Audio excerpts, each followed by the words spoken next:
Good evening, everybody. Welcome along to the final virtual sim league stream of F1 22. And we're doing something slightly different, as we discussed a couple of weeks ago.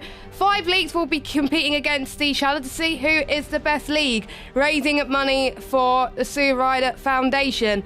Now, I'm not alone tonight. Of course, you got me, Jess Ball, but joining me, we've got a Tier 2 champion, but he's also a pretty good commentator as well.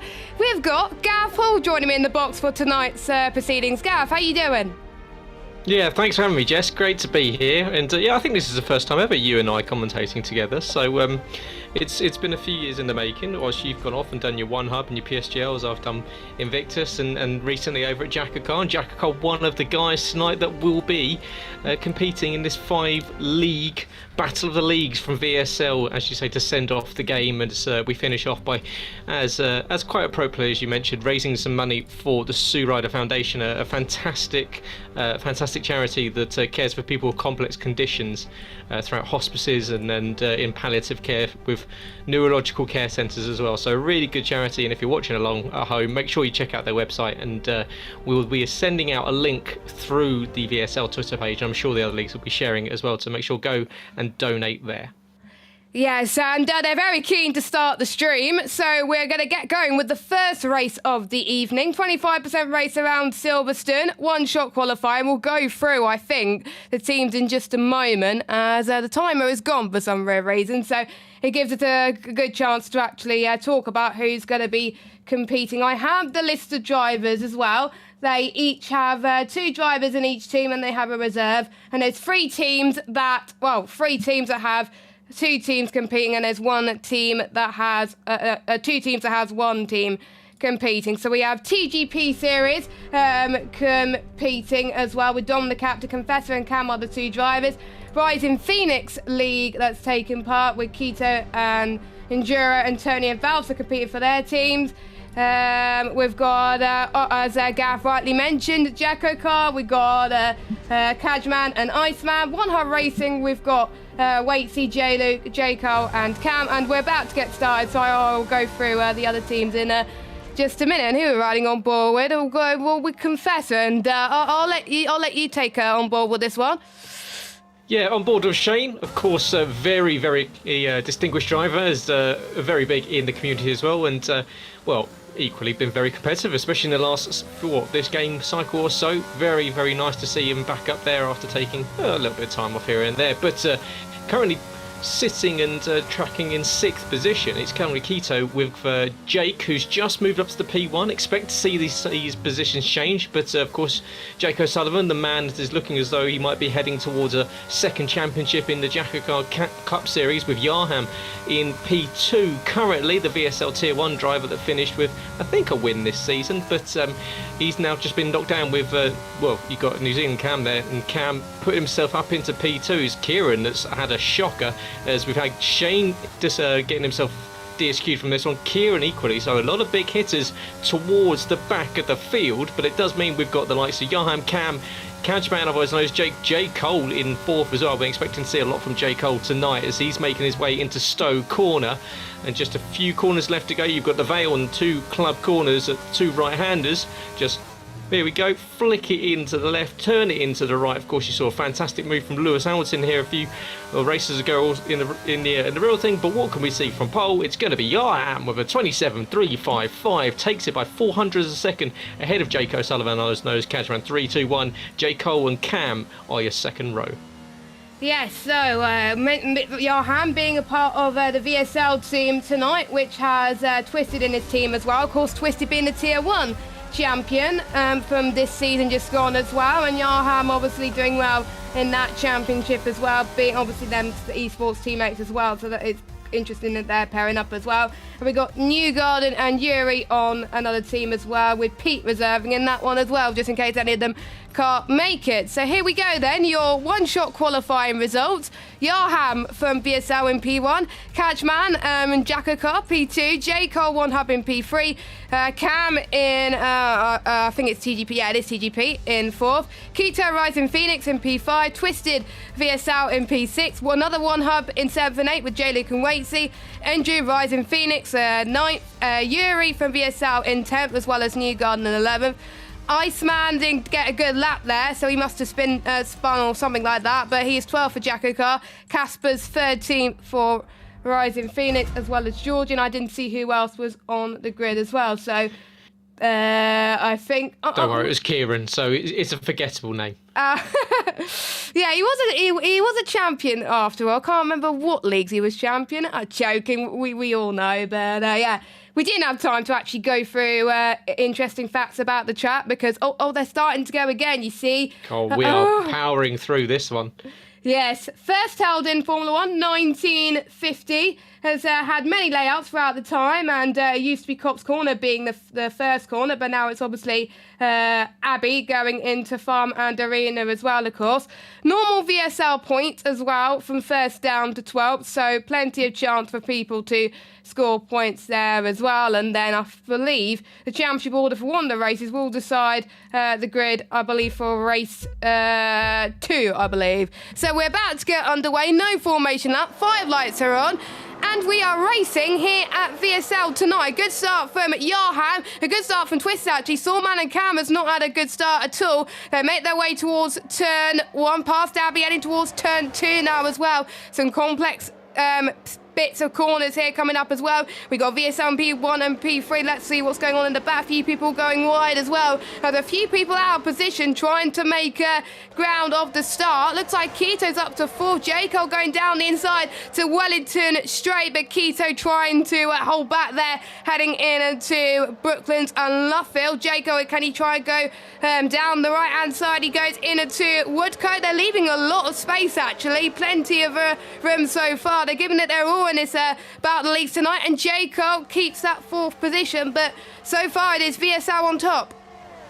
Yeah, it is. It's been a fantastic start from Twisted, the VSL Tier 1 champion this season. Straight up into P3, we've got a car around, and that's, I believe, Andrew that's gone around down to P17, but manages to get it going. He's just about held off to being about a second or so off the back of the pack, just going to drop to about 1.5 seconds back. Kieran's making up some positions. Waitsy's had an issue. He's dropped down to P15 as well, but it's been a good start from the likes of Twisted. Newgarden up 3 positions.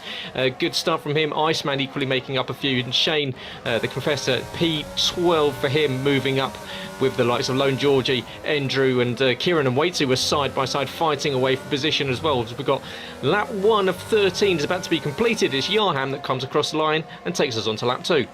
Yes, I believe it's a mandatory stop as well for the drivers that they have to complete, of course, and of course no formation up. They're all driving in multiplayer cars this evening, with colours based on their league as well. So obviously VSL are green, mainly in green, so that's why they're in green at the moment. Rising Phoenix are in yellows. Yuri trying to go side by side with the Confessor in towards the Wellington Straight once again. This is a prime overtaking spot. We're seeing a mixture of tyres so far from the drivers, the majority of them going for the softs, whereas the likes of J. Cole, Cam, J. Luke, Cam, Waitsy and Andrew, they're on the mediums, but they will be faster towards the end of the race, so we'll keep an eye on them at the moment. But we've seen in many VSL races in the past, the ones that started on the softer tyre managing to break free already, and that's what we're definitely seeing today as they head towards Maggot and Beckett, as Jake is wheeling Yarham in at the moment in P2, looking to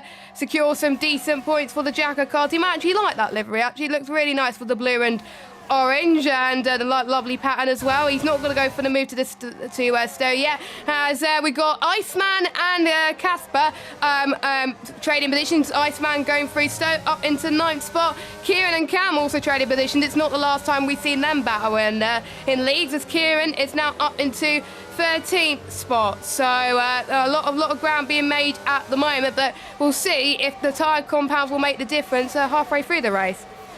Yeah, it's a league and a race event that is basically created to confuse commentators, because I think you and I commentate over these guys in a number of the same leagues. Of course, J. Luke running for one up tonight, but is a two-time champion in Jacko car, so we're going to have to try and get that one switched on. But Cam on those medium tyres, still staying with J. Cole, and equally J. Cole on the mediums, doing a good job to stick with the soft runners from P1 down through P4. Lone Georgie into the box to make his one mandatory stop. He was running around for 2 laps without a front wing, so that's one of the Rising Phoenix drivers that's going to fall right down to the bottom of this one. F1, and longest pit lane in F1 here at Silverstone, 41 seconds, and with a front wing change, that's going to be pushing up towards 48 seconds of a change of front wing in there too. So that's going to really hurt Georgie in his hope for some decent points. But as we look through the rest of the field, we've got the likes of J-Luke chasing down Cam. We've got the two one-hub drivers with each other in P5 and P7. Iceman, well, he's following the man that he's going to be possibly going up against in the Jack Car Championship 5 next Thursday evening. But there might be a change for the lead here as Jake looks down the inside of Stowe into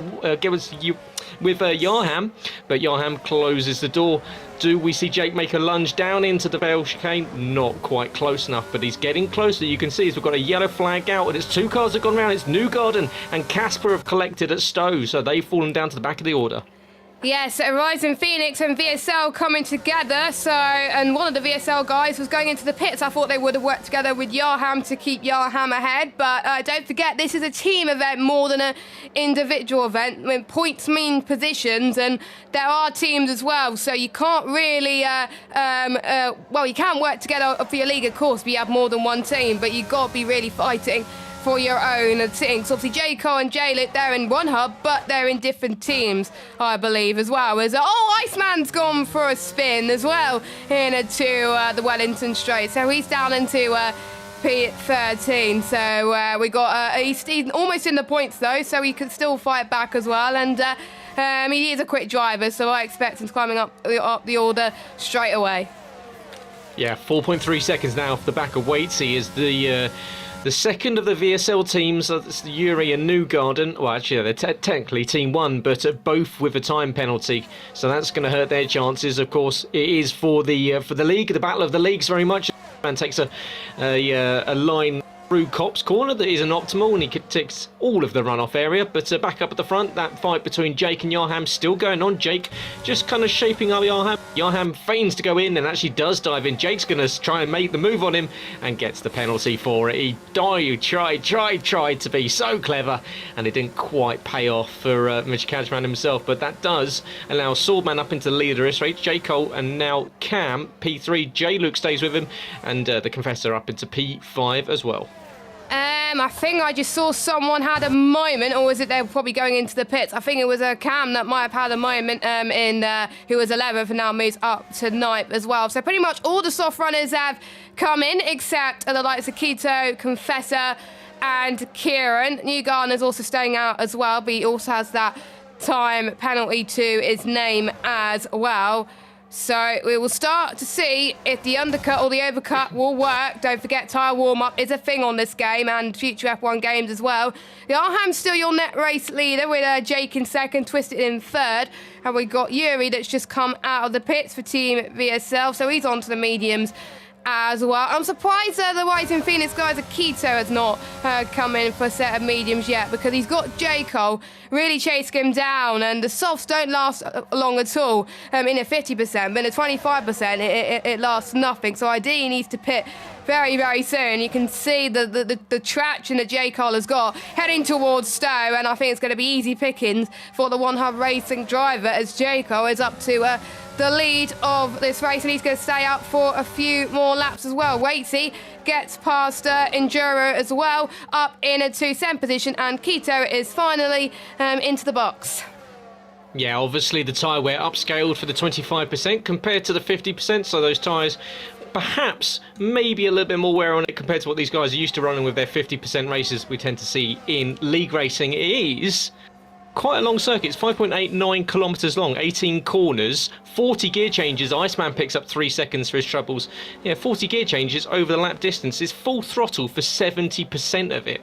So for over the lap, you're on the pedal for 70% of the lap, which is pretty high for a circuit that's got 18 corners, as Andrew takes a wide run on his attempt to try and get back past Waitsy. But back up at the front now, it's the guys on the medium tyres that are going to start to stretch this lead, wanting to go on to a set of softs towards the end. So J. Cole now from Cam and J-Luke. So Jamie Wright in P3 doing exactly what he needs to do, just staying on the back of these guys, staying in DRS.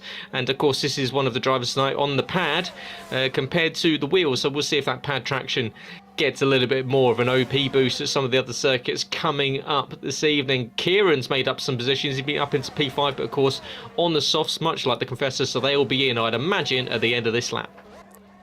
Yes, indeed. And I think, obviously, people are on the sauce for about 5-6 laps already, and we have less than that to go until the end of this race. So we'll start to see people coming in, but I think they're playing a bluff at the moment. I think if I was to come in, I think it will be Enduro that will probably come in first because he's right in the middle of the pack. But you never know. There could be someone else that could come in first. Confessor, he comes into the box. Voice had me. It was a bit later than usual. So the two TGP guys are left it a bit late. They're going to drop way down the field and only the top 12 score points. So they may drop down just a little bit, not much, because obviously they were quite high up the order anyway. But like you were saying earlier, a long pit lane, around 30 to 40 seconds you lose when you're in the pit lane. So they need to get into grips pretty quickly as well. So Johan still leading, Jake still chasing down in P2. Pretty much the top three remained unchanged at the moment, which goes to show qualifying is important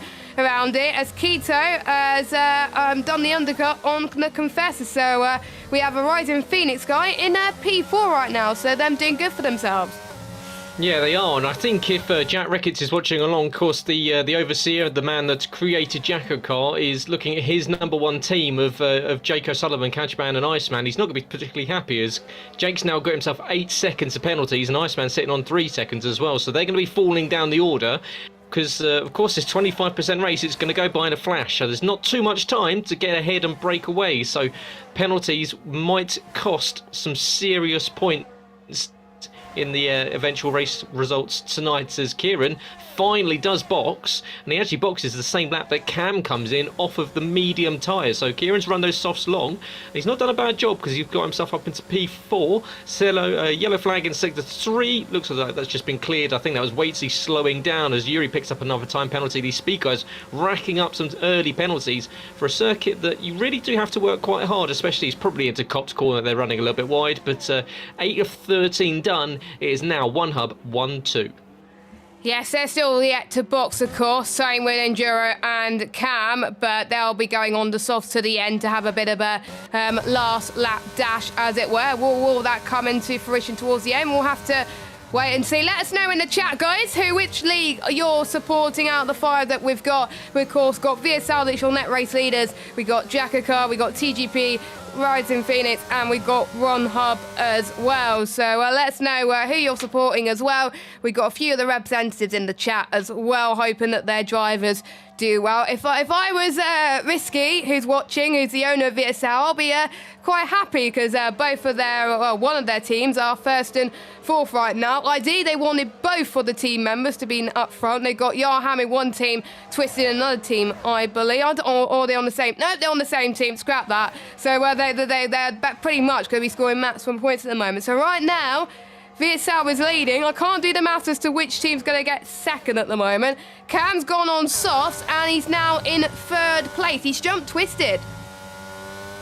Yeah, that's not a bad result there for Cam. Of course, Cam, who's taken a couple of wins in VSL this season, with Twisted the eventual champion. So we know that he can fight at the front with the big hitters. So what can he do? He's now going to start trying to hunt down Jake, and with that time penalty, Jake kind of needs to either go for the super defend or just let him go and try and go with him, because it's clear that Cam's got some decent pace, especially on these soft tyres. As into the box does come the what was top 3, J. Cole, J. Luke and Andrew, leaves Cam out there as well. So Cam K out there P1, but it is now Yarham into the effective race lead, Catchman into P2 and Cam now into P3. J. Cole now out in P5, but of course on the brand new fresh soft rubber, which is around 6 tenths faster compared to the medium, so expect the soft runners to be very quick. But J. Cole has got Cam in front of him as well, so he's got to fight him for position first. So I think Cam's going to have the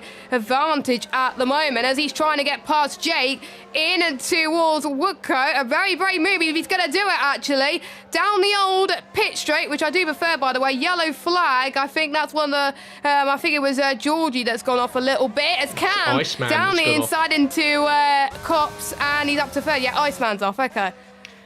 Yeah, so Iceman off and Kieran off as well. Kieran off as he goes on the exit of Luffield, and I think he was collected, perhaps even by Yuri. The pair of them have been looks as though they were trading position, and Kieran's going to get back on him. So the two speed drivers, but racing for two different leagues tonight. No love lost, and be interesting. So I don't think they're even in the same party. So this is very much Kieran versus Yuri. So we'll see if Kieran shapes up Yuri into the next corner. We went on board with him, and he was just recovering from Woodcote. So what can he do? Yuri's going to defend to the inside. Kieran's going to sweep to the outside, and he's going to get the position done. So surely you'll get the run around the outside. Yuri's going to try and stick his nose in, but Kieran's going to use a little bit of the extended circuit, and he gets the position now up into P2. Yuri sends it back on him. Lovely little send there from Yuri, but will he be able to hold it into the final corner? Club 2, this is bold, and well, Yuri just about holds the outside line, so Kieran is going to have to think, where else is this going to happen? But another driver that's going on the offence is Cam, as he goes to the outside of Yarham, so this is for a move for the lead. So Cam now around the outside, and that's going to turn to the inside as he goes into Luffield, and they're going to go side by side, but with the soft tyres, you've surely got to think, and it does, as Cam gets the position, and now up into P2 on track, but with Cam K due to make a pit stop, it should be the effective race lead. Yeah. Cam K is the only one yet to make a start. Everyone else has done at least one, and we got 6 or 7 drivers that have time penalties, and we got quite a lot that have none. So the ones that have no time penalties, they're going to have, I think, an advantage going into this one as well, as we got, I think, J. Cole and Jay going for the move for, I think, the podium spots here today for the British Grand Prix. Side by side into Stowe Corner, and Jake holds his line once again, but J. Cole could try and go around the outside as well, but people have got to try and avoid extending through into Vale, as always J. Cole had a little bit of a moment there at the moment, heading towards club, but he's back on the track, and he's got to try and fight Jake once again. The dirty air's not helping him at all, so he's got to pass him ASAP as well, and yeah, there's a nice fight between those two, but it's just annoying for him because he's on softs. He should be able to get past him, but we know that Jake is a quick driver. Obviously, J. Cole's a really experienced driver in other leagues as well. He's a top driver in other leagues, whereas obviously Cajman is multiple champions in Jacko cars. So they're both top-tier drivers in their own right. J. Cole could go for a lunge into Brooklyn and Luffield as well. He's not giving up as J. Cole, as he tries to go around the outside as well. A lot of people going side by side there as well. We got, I think, Twisted and Confessor going side by side in the... No, it's Yarham and Cam going side by side this time. Yarham on the older mediums. I think the softs are starting to wear out for Cam, as Yarham is now your race leader with a couple of laps to go. Yeah, nice little move for Johan to get him back. So trading positions over the lap, and what this is doing is bringing J. Cole right into the fight, because the battle between the front two, of course, Cam K due to make another stop, means that J. Cole can now just sit behind as Cam's going to go around the outside, and he's going to get the move done before they get to Stowe, but down the inside, trying to hold the line is Yarham. But surely there's not enough there as Casper picks up a 3-second time penalty as J. Cole right into the gearbox of Yarham in front of him, but close enough just to follow him through the club chicane, or through the Vale chicane into club corner, as the top 4 flash across the line to go on to the penultimate lap of this one. It is now Cam, with the pit stop being made by Cam K. It is now Cam from Yarham, J. Cole, Jake O'Sullivan on that penalty, with the Professor, Keto, Twisted, and now Andrew, your top 8. 4 different leagues fighting for the win on track in this race. It doesn't get much better than this, as J. Cole managed to get past Yarham up into second place. So he's managing his soft rubber quite nicely indeed as well. And we will start to see, I think, Yarham starting to struggle on those mediums a bit more as well. But don't forget, of course, we've got Jake on the penalty, so Yarham will keep third as long as he keeps it on the road as well. As it stands, I believe the Confessor will maintain, I believe, 4th place as well, as the Confessor has a little bit of a squirm on my end past Woodcote into Cop's Corner, but it is J. Cole versus Cam, and with Cam's penalty, it is effectively, I'm just trying to do the maths, it's a 1 hub VSL TGP 1, 2, 3 at the moment, so 3 different leagues in the top 3. Then we got Rising Phoenix in, I believe, P4. Is it Jackacar P4? I don't know. But at this stage, we could have 5 different leagues in the top 5.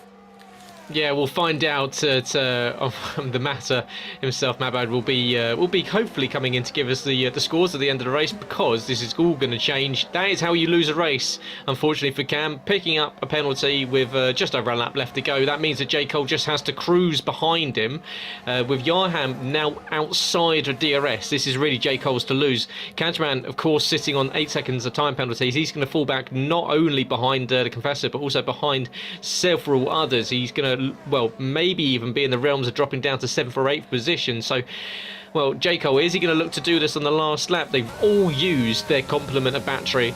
The 100% is gone. They're all effectively fighting the tyres and the grip, because there's no extra energy to be used, and it's just a little bit of battery. And there's a penalty for Yarham as well.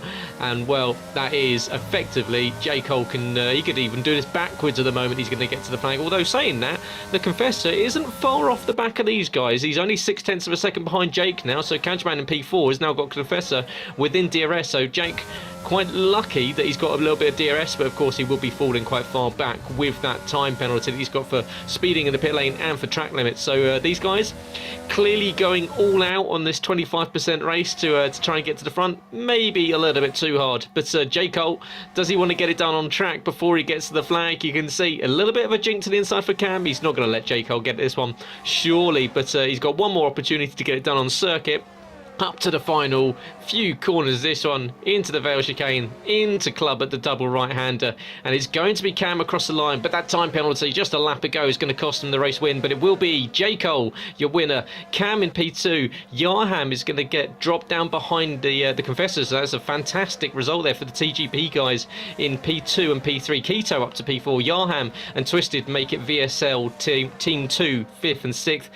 Jake O'Sullivan drops all the way down to P8 in a disaster of a result for Jacko Car. P8 and Iceman all the way down in P14.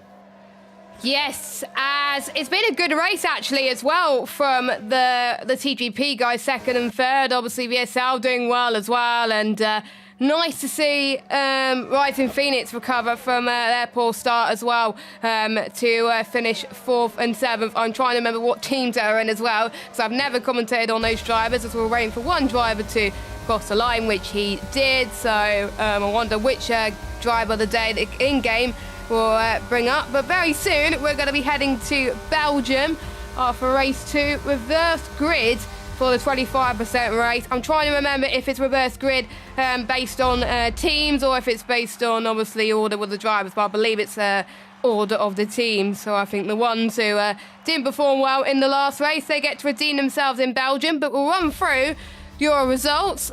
So J. Cole from One Hub takes the win. Cam in 2nd for TGP with the Confessor as well. We got Rising Phoenix in 4th. Yarham and Twisted 5th and 6th for VSL.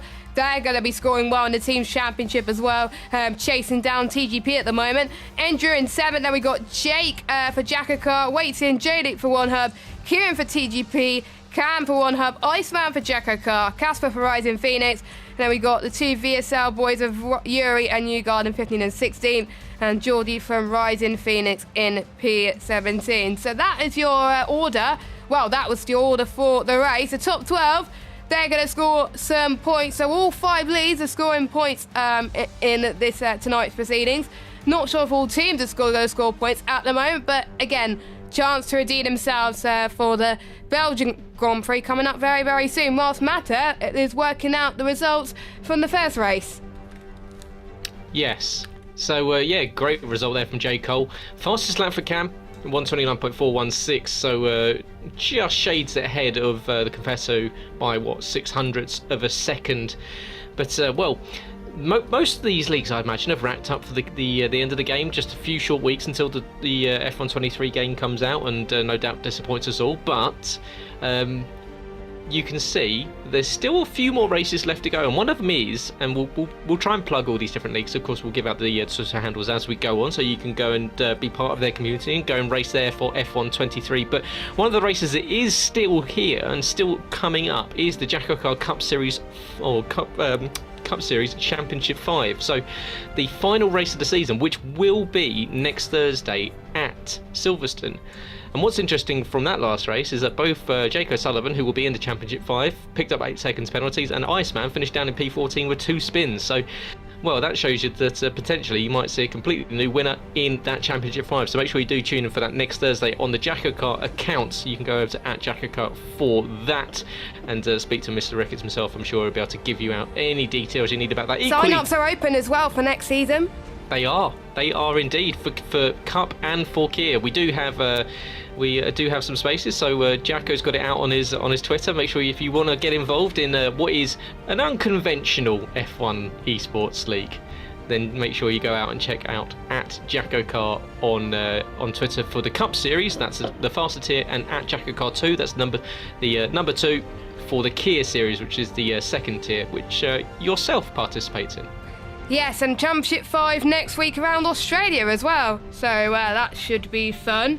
I'm trying to think, are there any more leagues that are racing for the last few years? I don't think so. We've got One Hub is doing their send-off race in a couple of weeks' time as well, but their season is pretty much over as well. Sign-ups, we haven't sorted out a date for sign-ups for next season yet, so more information about that soon, but you can chat at One Hub Racing on Twitter for that one. Keep an eye on the Virtual Sim League's Twitter @VSL_F1 for more information about this event, plus sign-ups for Season 11, believe it or not, which you yourself take part in as well. And we've got Rising Phoenix. I'm trying to remember what their Twitter handle is, @RP Racing League. RP Racing League. There we go. RP Racing League. Yeah, RP Racing League, and of course TGP. I think I'm just doing TGP 1 at the moment. They're doing their Dirt League at the moment, which is been quite successful @TGP Series, and you've got Dom Smith, who is captaining that tonight as well. So those are the 5 leagues. With this a little lull at the moment, it gave us a chance to talk about every single league at the moment as well. So if there's still leagues racing, make sure you do check them out and give them a follow, because there's still a few more races until F1 22 ends. So, Belgian Grand Prix is next, and a track that has not been updated on F1 22 to match the real life, but there we go. Another track where they could provide some action. I think all leagues have put that on their calendars for the last few seasons as well, so I think it should be a decent one with a few out-of-place positions from obviously the last race. We could see obviously the likes of the TGP boys having to go all the way from the back, because it is reverse grid, and I'm almost guaranteed TGP will be starting at the back. Yes, so we'll be, as you say, reverse grid from the results from Silverstone, so we'll see the likes of the Confessor, we'll see the likes of Yaham, of course we'll see the likes of your race winner in that last one, making their way through the field. It's going to make it a slightly explosive 25% race coming up very, very shortly. So if you are watching, make sure you give the video a like and do share it on your socials if you are watching along. Of course, we want to get as many people watching and engaging as possible. And of course, subscribe if you're new to the channel. This is VSL's F1 channel, and we will be bringing you Tier 1 and Tier 2 from next season onwards, so that will be coming up. I think all the details for that will be coming out in the next few weeks when the game's been announced and everyone can work out as you say. We're not sure with you have to wait for the day 1 patch, everyone getting really excited for it. You make sure it's all working first, as we've seen the beta's been out and everyone's got slightly overexcited and it's time to have that little bit of a lull, maybe a little bit of a break away from spending all your days inside. And this is the part of the year where the sun sits long into the evening, and you want to spend a little bit more time out in the sunshine or out in the outdoors, rather than sitting in front of a wheel or a pad and your TV at 6 or 7 o'clock in the evening. But make sure you do enjoy the summer before you come back for F1 23. But before you do that, of course, make sure you do donate to the Sue Ryder Foundation, who are the charity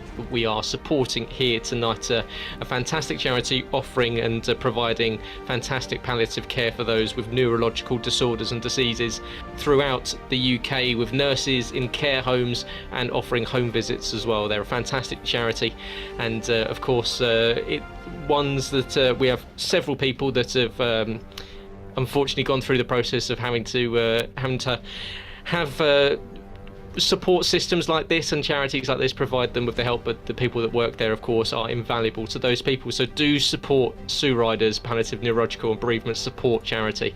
They are a wonderful, wonderful group of people. But as we get ready for the next one, Jess, we head over to Spa.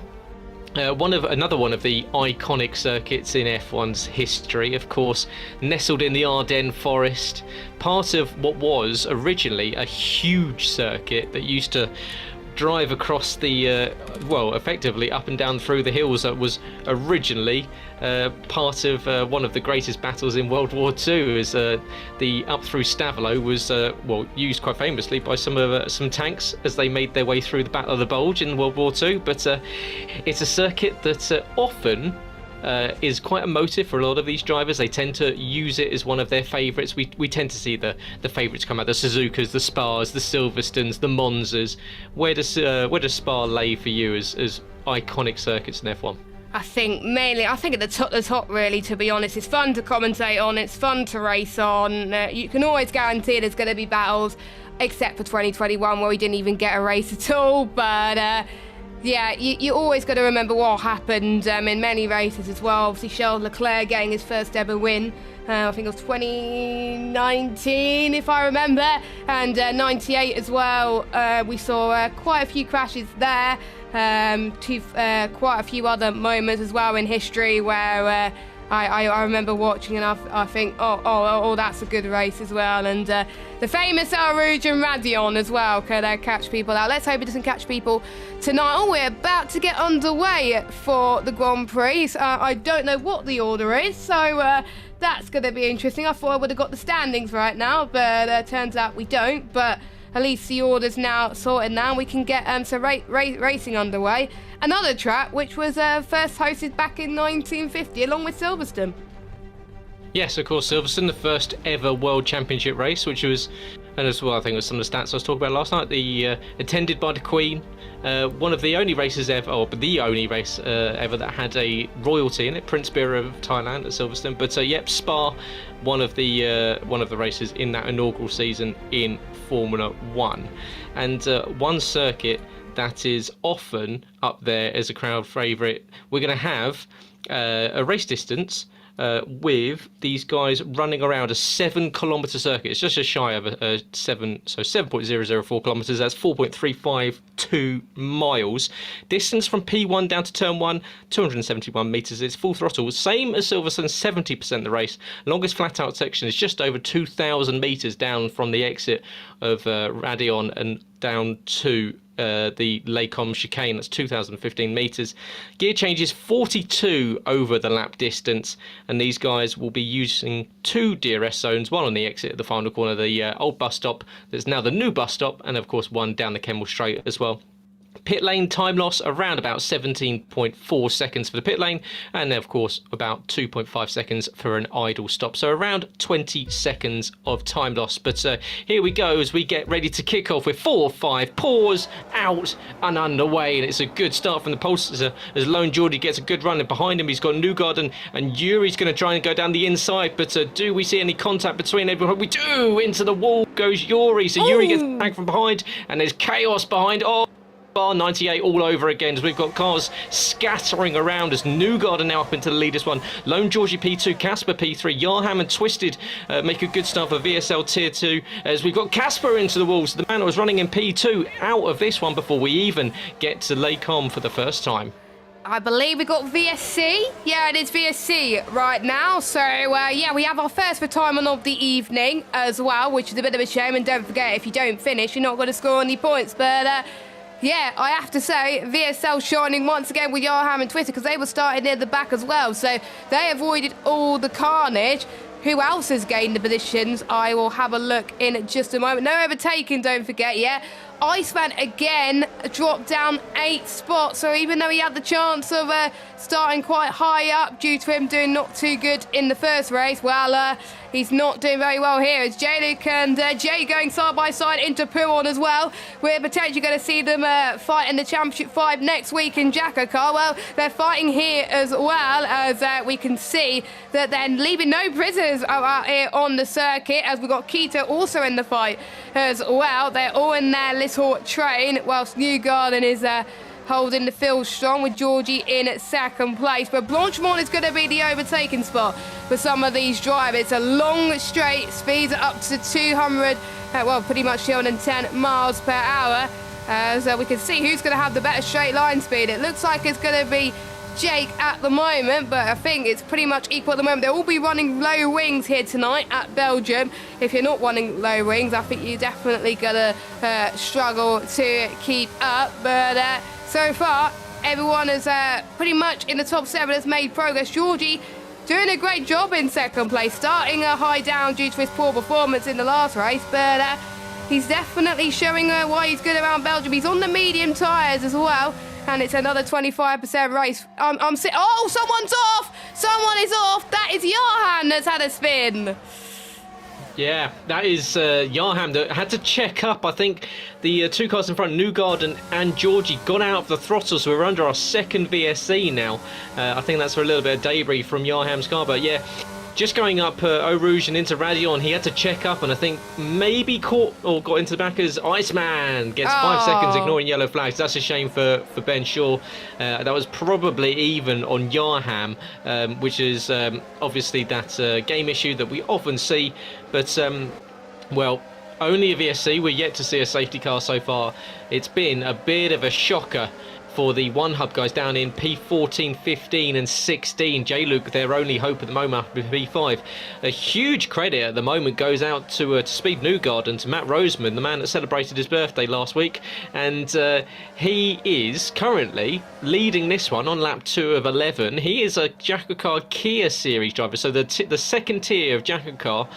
Not one of the regular runners in the top crew. No! And Commentator's curse. Oh, yeah, I don't believe in the commentator's curse. I'm going to blame that fully on Matt Roseman. Newgarden picks up a drive-through penalty. Jake gets 3 seconds. He's really not doing a great job tonight, but here comes Twisted, the man that is, you can see he's just got so much more pace, and Newgarden, in fact, might even just get out of the way, and he does. So he lets Twisted, the man at 1 VSL Tier 1, go through, and into the box comes Newgarden to serve that drive-through penalty that he's just unfortunately got on that restart from the VSC. Yeah, that is a shame for Newgarden. I think he probably lost a bit of concentration, and he's coming from the highs of last night, beating the Chase champion and him securing his spot in the Championship 5, I believe the second season in a row as well. Could he go all for it and be Kia Series champion next week? You'll find out on Tuesday around Australia. J-Luke has passed Georgie up into 3rd place, so One Hub's only hope, doing well to secure their spot on the podium. And once again, we've got J-Luke versus Jay. I think we're going to see all of this for the next couple of weeks, as Georgie's pace is really starting to show, unfortunately, but he's let Keto through, which is understandable, as Jake gets another 3-second time penalty. Where did he get that? Was it was probably, yeah, it was after Brussels there. So that's a shame, as Jaco and Yuri are fighting for position as well, up to 10th place for Jaco. We're in the points right now as well. Confessor is struggling a little bit to make positions. Obviously, Twisted was up there, high up in the first race and started low in the second race, but Confessor not showing what he's made of here today, unfortunately. Maybe he doesn't like the track, I don't know. Whereas his teammate is faring a little better and trying to get past Georgie. Oh, this is a place where we saw George Russell and Giovinazzi go off. Heading towards Paul Fraser. Oh, they make contact. Yeah, that's not good from both of them, and that's costed Cam's chance of scoring some decent points in that race. This is good news for the likes of VSL and RP as well, that are looking to capitalise on that. Yeah, unfortunately, I was watching that entire thing from the point of view of Cam, and that was inevitable. I think the word is, as it went sent down the inside. Unfortunately, just nowhere else left to go. Big shout out here to Jake with that time penalty. Jay looked behind, and what's interesting is Waitsy retires from the session. Where has that happened? He's gone into the wall. I'll go on board with you, must have a safety car. Yeah, we've got a safety car. But he's gone into the wall in the final corner. Has he lost it coming out of the final corner of the? What an odd place to. It looks as though he's almost run into the back of someone, because he's not even in the wall. I think he's gone into the back of someone and lost the tyre. So into the box comes Yarham.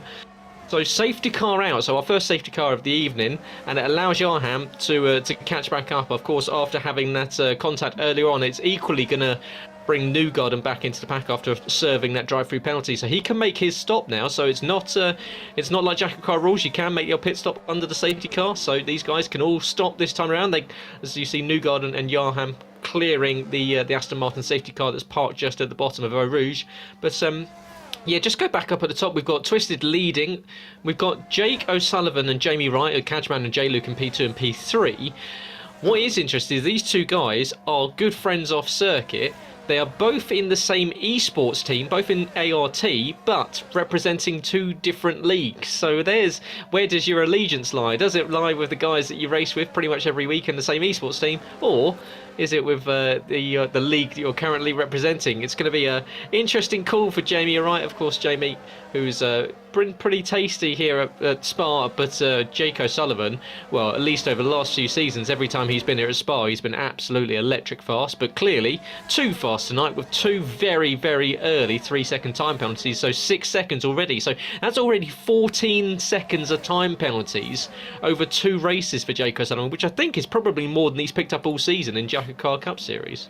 Yeah, I've noticed obviously Jake tends to pick up less penalties because he's always been near the front as well, and we've seen battles with Iceman and J-Luke on track, and I have to say when watching the streams back it's quite great to watch, and but that safety car is not going to help him at all. When I think he saw the safety car came out, he probably would have been groaning, but he is staying out, that which is, I think, probably a sensible thing to do, but bearing in mind everyone else is going to come in to serve their pit stops, whereas he's only got to make one more stop. So he's leading the pack for now, but he's got a lot of work to do if he wants to keep it there, because he's got Twisty on that race leader, J-Luke in second, and we've got Keto and Georgie in 3rd and 4th position. Kieran making his way up into 6th position on track with Confessor in P7.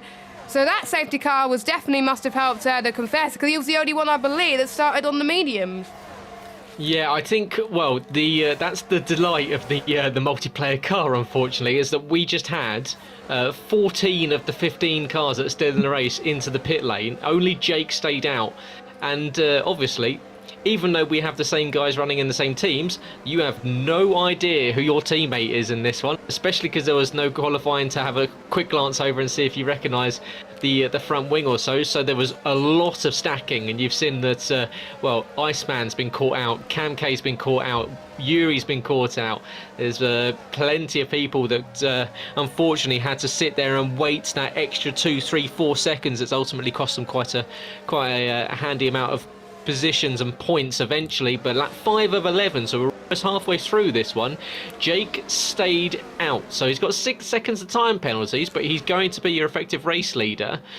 Twisted in P2, J-Luke P3, Keto P4, then we've got Georgie, Kieran, Confessor, Yuri, J. Cole, Cam K in P10. So that rounds out your top 10 positions. Cam, Andrew, Iceman, Newgard and Yaham. And of course we've lost Waitsy, a very strange incident in the final corner, and Casper put it in the wall on lap 1 as he went up Eau Rouge for the first time. No formation lap, so what it does mean is tyres not particularly warm on these starts, so that may be an issue. But just having a quick look, as I was having a look at position change, but if you look at the tyre choices here, we've got tyres gone, well, we've got softs 2 through 6, and then we've got mediums for the Confessor. Yuri, Cam K and Iceman have elected to run the hard tyres to the end.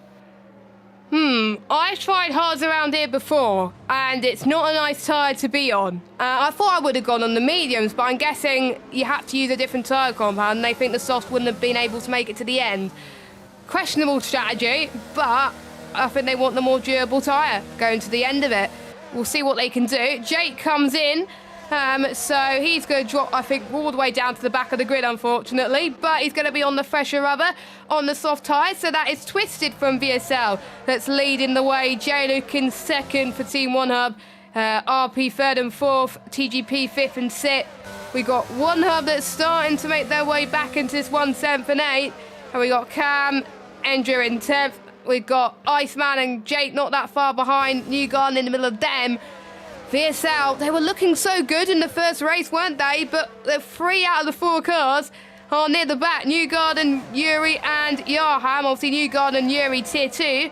And obviously they're in the same esports team. Yaham in tier 1. And Twisted, a tier 1 champion, showing how it's done. He has been so dominant all season long. He won the championship by so many points. He got decided at the penultimate round of the season.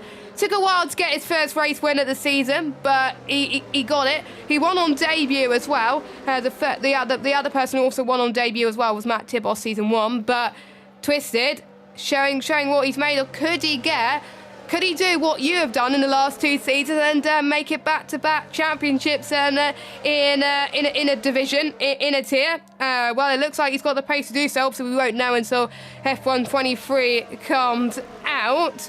We got multiple champions in this grid as well, so this could be every man for themselves. Everyone has made their stops as well. It's about who's going to make their tyres last until the end of the race. I want to see how these hard runners do, because I don't think it's the right tyre personally, but I'm not the strategist. We're just the commentators. Yeah, I think you can see that is Yuri clearly utilised that. He started on the mediums, he came in, did a lap on the hards, and he's gone back onto the mediums to run to the end.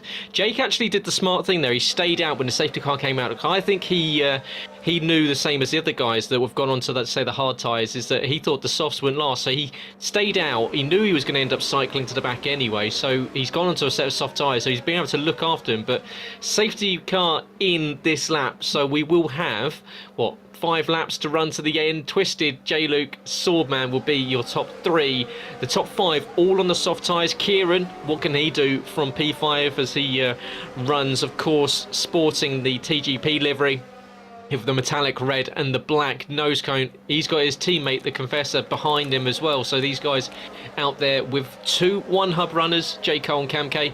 But here we go. Twisted is on the throttle and he's already got us restarted. So into the final corner at the bus stop. We used to go to the left. We now go to the right. And it's a good getaway from Twisted. J. Luke behind him is, well, he's been left for dust here, because across the line it's 0.8 of a second between Twisted and J. Luke. Keto, Lone Georgie, Kieran, Confessor, J. Cole, Cam K, Cam and Andrew. Your top 10, no changes for position going into turn 1. This time around they all keep their hands off a little bit as Jake O'Sullivan drops a couple of positions as well. So Jake down to P15. He's had an issue at the first corner, unfortunately, but Twisted now a 0.9 of a second lead already. Oh, it's Georgie into the wall, and that is going to possibly just stay green, because we haven't quite had a long enough for the safety car to reset and get itself back out again. So unfortunately for Georgie, that is the end of his. So 3 cars out of this one, and that is 2 cars from the Rising Phoenix League out, and so that just leaves Andrew and Keto for them. But Twisted now 1.2 seconds. There's a good send there from Yarham, gets the move done on Cam K. Yes, Yarham right in the middle of this fight for the point as well. And don't forget, we've got Cam on the hard tyres, and he's definitely struggling a little bit. And I think I could see Yuri right on the back of Cam. You can say, oh, it's a bit of a squirm through. Oh my, that was close. Cam could fight back here as he heads into campus, but I think he thinks about it at the moment. Cam's all the way down into last place, so not liking the hards at all. I think Iceman's doing a lot better on those hards as he's now chased down Cam for PA. But let's watch the soft runners once again, because let's see how their tyres start to degrade. Will they last until the end, or will it degrade quicker? Don't forget, progression on the 25% race, it's a lot more compared to obviously 50%, so it will last less time. Bus stop once again as they start lap 8 of 11. The top 5, no penalties. The only one that has a penalty so far is Jay, heading to La Source. No one is being very brave going into La Source at the moment, just keeping their cool. They've seen 3 drivers out of the race. They don't want to be the one that ruins it for their lead. Cam comes in to the box. I believe he's going to go on to a set of the soft tyres. Yep. There we go, as you're right, onto a set of softs to run to the end. We've got Keto 0.3 of a second behind J-Luke now as they make their way down the Kemmel Straight in towards Lecom and Malmedy. So the right-left flick at Lecom. Now Malmedy turn the right-hander. Use a little bit of the inside curb and a little bit of the outside curb, but try not cut it. We've got a yellow flag out there. I think that's Cam that's had an issue. He's dropped down behind Yuri as they make their way down through Rivage into No Name. It's been given a name, but we'll still call it No Name as we make the run down towards Puon. That all too long left-hander. A lot of load going through the front left tyres, and equally a lot of lateral load through the front right tyres as well as they make the exit down towards Lefane at College Corner. And it's all about keeping it tight in towards Stavelot, as we've got the double right-hander here. And this is where you rejoin the old circuit.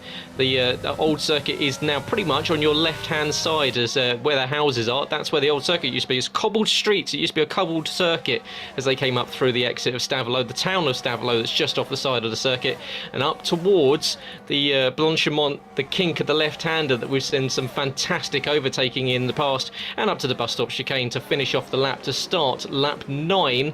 And well, a little bit of time left to go. Kieran is making a little bit of a move here on Keto. He's closed up to 7/10 of a second. Equally, J-Luke holding off Keto, but well, twisted 2.3 seconds since that restart. He's had a rocket strapped to the back of that car, and he's disappeared off into the distance. 2.3 seconds. He is a VSL champion for a reason. He's raced many drivers from VSL, of course. They're in racing in different leagues. Tonight we got obviously VSL versus One Hub at the moment, but it looks like it's going to be Rising Phoenix that's going to get potential for another podium.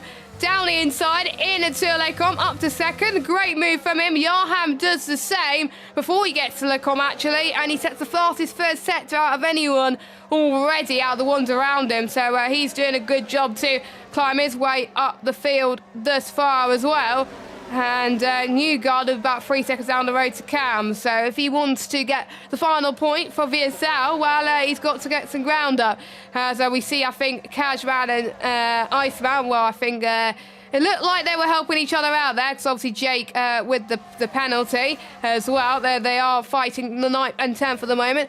What would you do if you have drivers in the same lead fighting against each other? If I were you, maybe let the faster driver through potentially, just not squabble, because if you keep squabbling like that, that's going to allow other leagues to just pull away. But these two are smart. They have been championship contenders for a while in Jakarta. They're good friends as well, and we know that they won't fight over something silly. They are going to fight though in Jakarta, but not here. And if you want to see more of it, well, you can check it out tomorrow. As we're about to start lap 10 of 11. 1.5 seconds. As Twisted made a mistake, because Keto has set the fastest lap of anyone. He's absolutely catching. We could see a fight for the win here.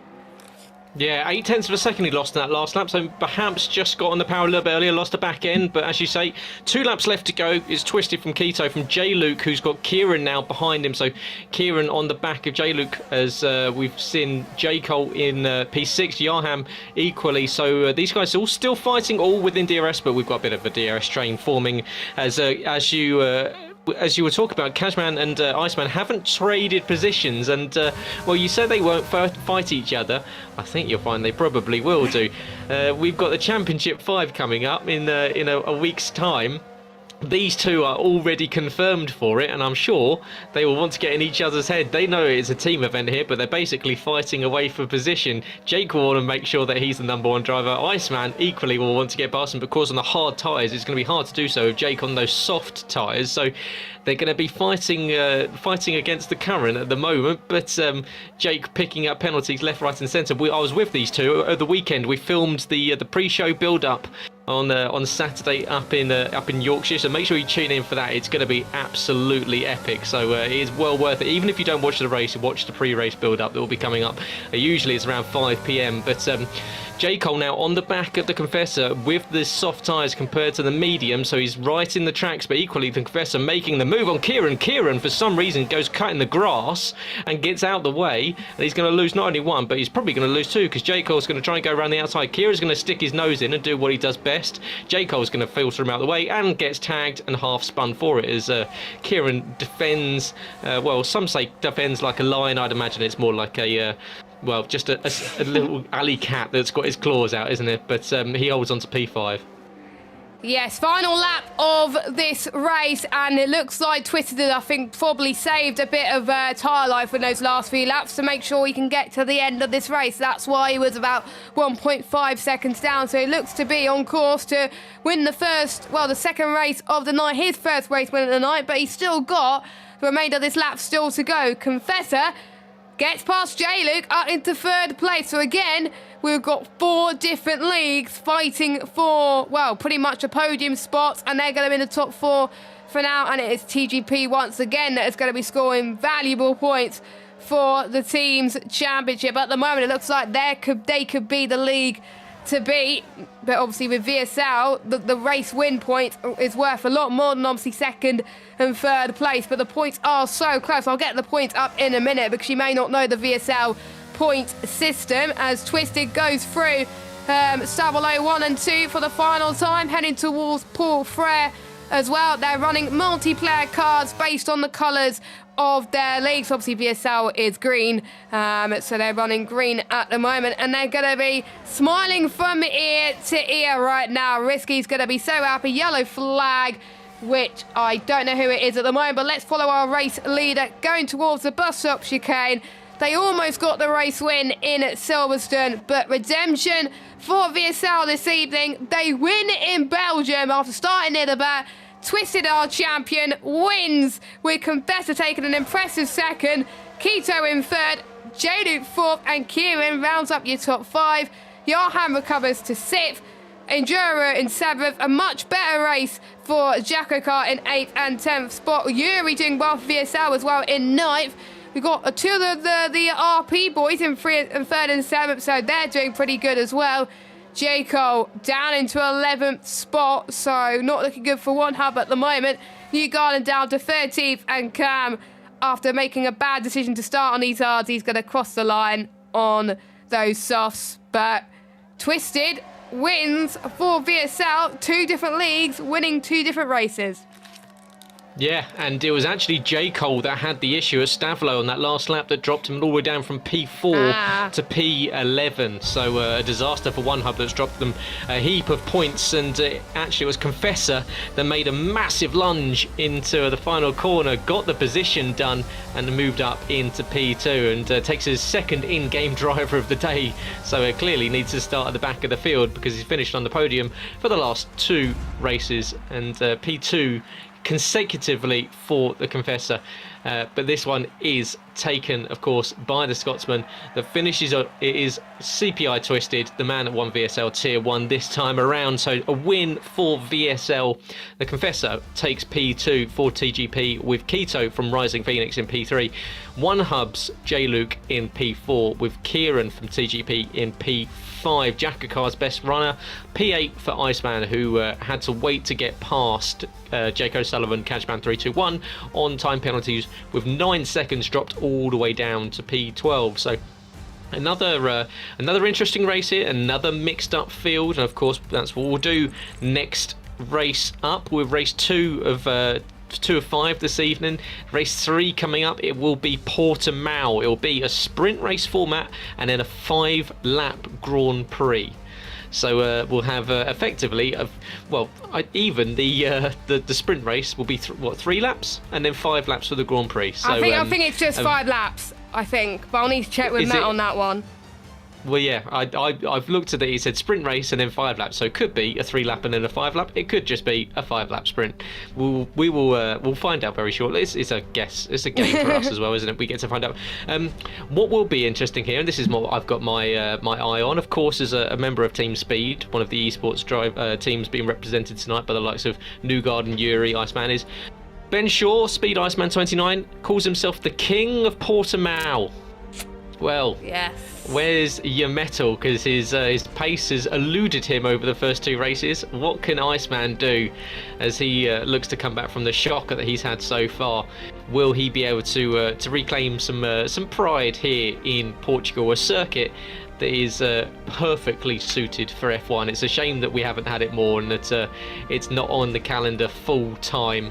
A really, really lovely circuit down in towards the south end side of Portugal, I believe it is. But yeah, of course we see the likes of the World Endurance Championship there often, but a welcome addition to the last few years in F1. Yes, and I believe it is a sprint race as well, so we've got 1 5-lap and 1 5-lap. So that's going to be quite interesting to see. I'm looking forward to that, as I think the drivers are selecting their cars again because it's a change of format, of course. But yeah, it was used as a testing circuit as well, but F1 23 has just announced recently Portimao's going to be back on the in the game as well, along with China. So not really keen on China, but very keen on Portimao. So for any Portimao fans like Iceman, well, they're going to like that. And this could be the final time they'll be racing on this game around Portimao. And with it being such a short race as well coming up, every point matters and they can't afford to make so many mistakes. We've seen drivers make a lot of mistakes in the last few races. If they do that in the opening laps, then pretty much their race is over. So they got to think strategy. They got to think about obviously where they are. I believe it's round and grid as well, so they could be potentially anywhere as well. So we obviously got to keep an eye on that. And no safety cars, I believe, as well, obviously due to it being a 5 lap. So if they get damaged, then that's their race over and it could affect their leagues in the championship. We just got the driver standings at the moment. We haven't got the team standings, as Matter is very kindly in the background doing all the maths and calculating all the points. And once we get the updated standings, we will let you know as well who is leading the way going into the final 3 rounds. And don't forget, if you want to follow us on Twitter at VSL_F1, at Instagram VSL_F1. Join our Discord as well. You can keep up to date on when Season 11 sign-ups are open for both tiers as well.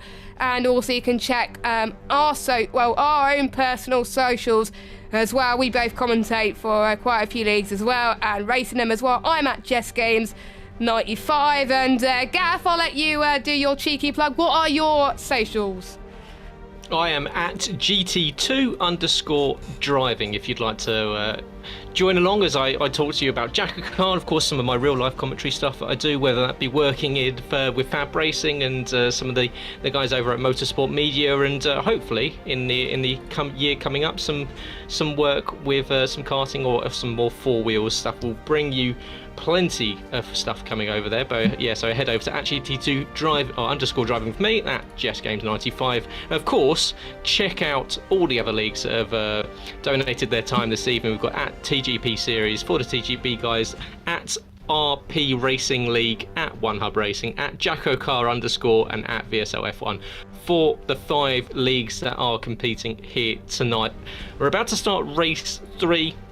And we are doing a 5 laps, well, technically a 5 lap sprint and a 5 lap Grand Prix, but effectively call it a little bit of a break in between the 10 lap race. So these guys will all enjoy their way around this circuit that is situated in Portugal, of course, Portimao, and one of the ones that is, I'm a big fan of Portimao. I do enjoy racing around here. The elevation changes, of course, is a fantastic circuit. You tend to get some real crackers of some races around here.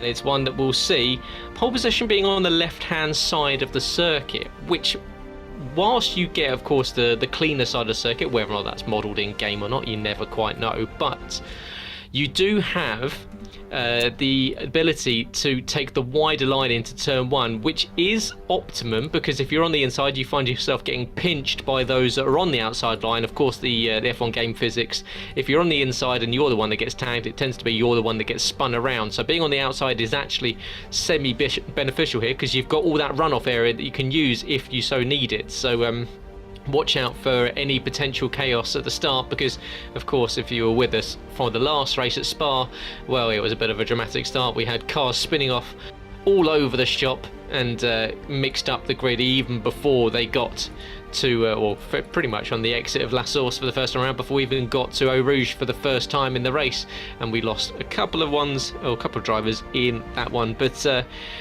everyone just sitting there waiting for things to kick off. We have got 17 cars on the grid for this one. I'm sure we'll see the likes of Casper wanting to get a slightly better result after end up in the wall. Equally, Waitsy, be interesting to see. I think we might have a steward's inquest after Waitsy's crash. Did see something pop up in the Discord about a potential steward's inquiry. Of course, steward's still active, but it will be, I believe, points penalties will be awarded rather than time penalties. I'll have to double check, but it will be points penalties that are awarded for any major transgressions that have taken place. But it looks as though, yeah, it was Cam that's had a something he's been speaking to. Oh yeah, just going through the incidents chat here. Lone Georgie and Yeah, okay, penalty removals. And yeah, Kieran and J. Cole, well, yeah, that was always going to be a case where, of course, I said Kieran with a heavy-handed attempt to send it back up the inside. But unfortunately, you get used to it when you're racing Kieran Spears. But well, a bit of a pause. That gives us a bit of a time to take stock and look at everything that's happening around. And of course, if you're in the chat, make sure you follow it along by liking the stream. It really does help out the leagues. And is one thing I often say when I'm commentating on YouTube is that people don't appreciate how much if you like the video, it really does promote it through to anyone else. If you have a slightly bigger streamer that's streaming the game, or streaming, say, a racing related game, and a game or another stream gets a bit of a spike in likes, then you tend to see it ends up in the recommended box. I think I've had it previously with a Jimmy Broadbent stream where we ended up with a race that was originally, I think we had something about 17 viewers, and at one point we spiked up to 1.9 thousand people Wow. watching a league race. So yeah, it does help out. Make sure you do like the video, and of course, if you're new to VSL and you'd like to see more of this, you can subscribe to the channel. Of course, all the other leagues will have their own social channels, whether that be over on Twitch or over on YouTube. Make sure you check them out, because I believe I haven't done I've done one commentary for a One Hub race about a year or so ago, but they both split on YouTube and Twitch over there. Yes, we do. So we obviously some tiers each week do YouTube and some tiers do Twitch. But all of our events that we do, any special events that we do, like the retro race which we did last week, and if you want to check that out, make sure you do. They all get streamed on Twitch as well. So yeah, so it is at One Hub Racing on all their socials as well, if you want to check those out as well. And if all the other leagues as well, obviously I know Jack does just YouTube. I don't know what the other leagues. So if the other leagues can tell us in the chat if they have a Twitch, that would be great, and we can advertise them as well. And we will obviously advertise if they are doing any races to end off the F122 game. We will advertise it because they have given up the time to race tonight, so we should have the time for them to have their stuff promoted as well. Make sure you check out the link at the top of the chat to our Just Giving page as well.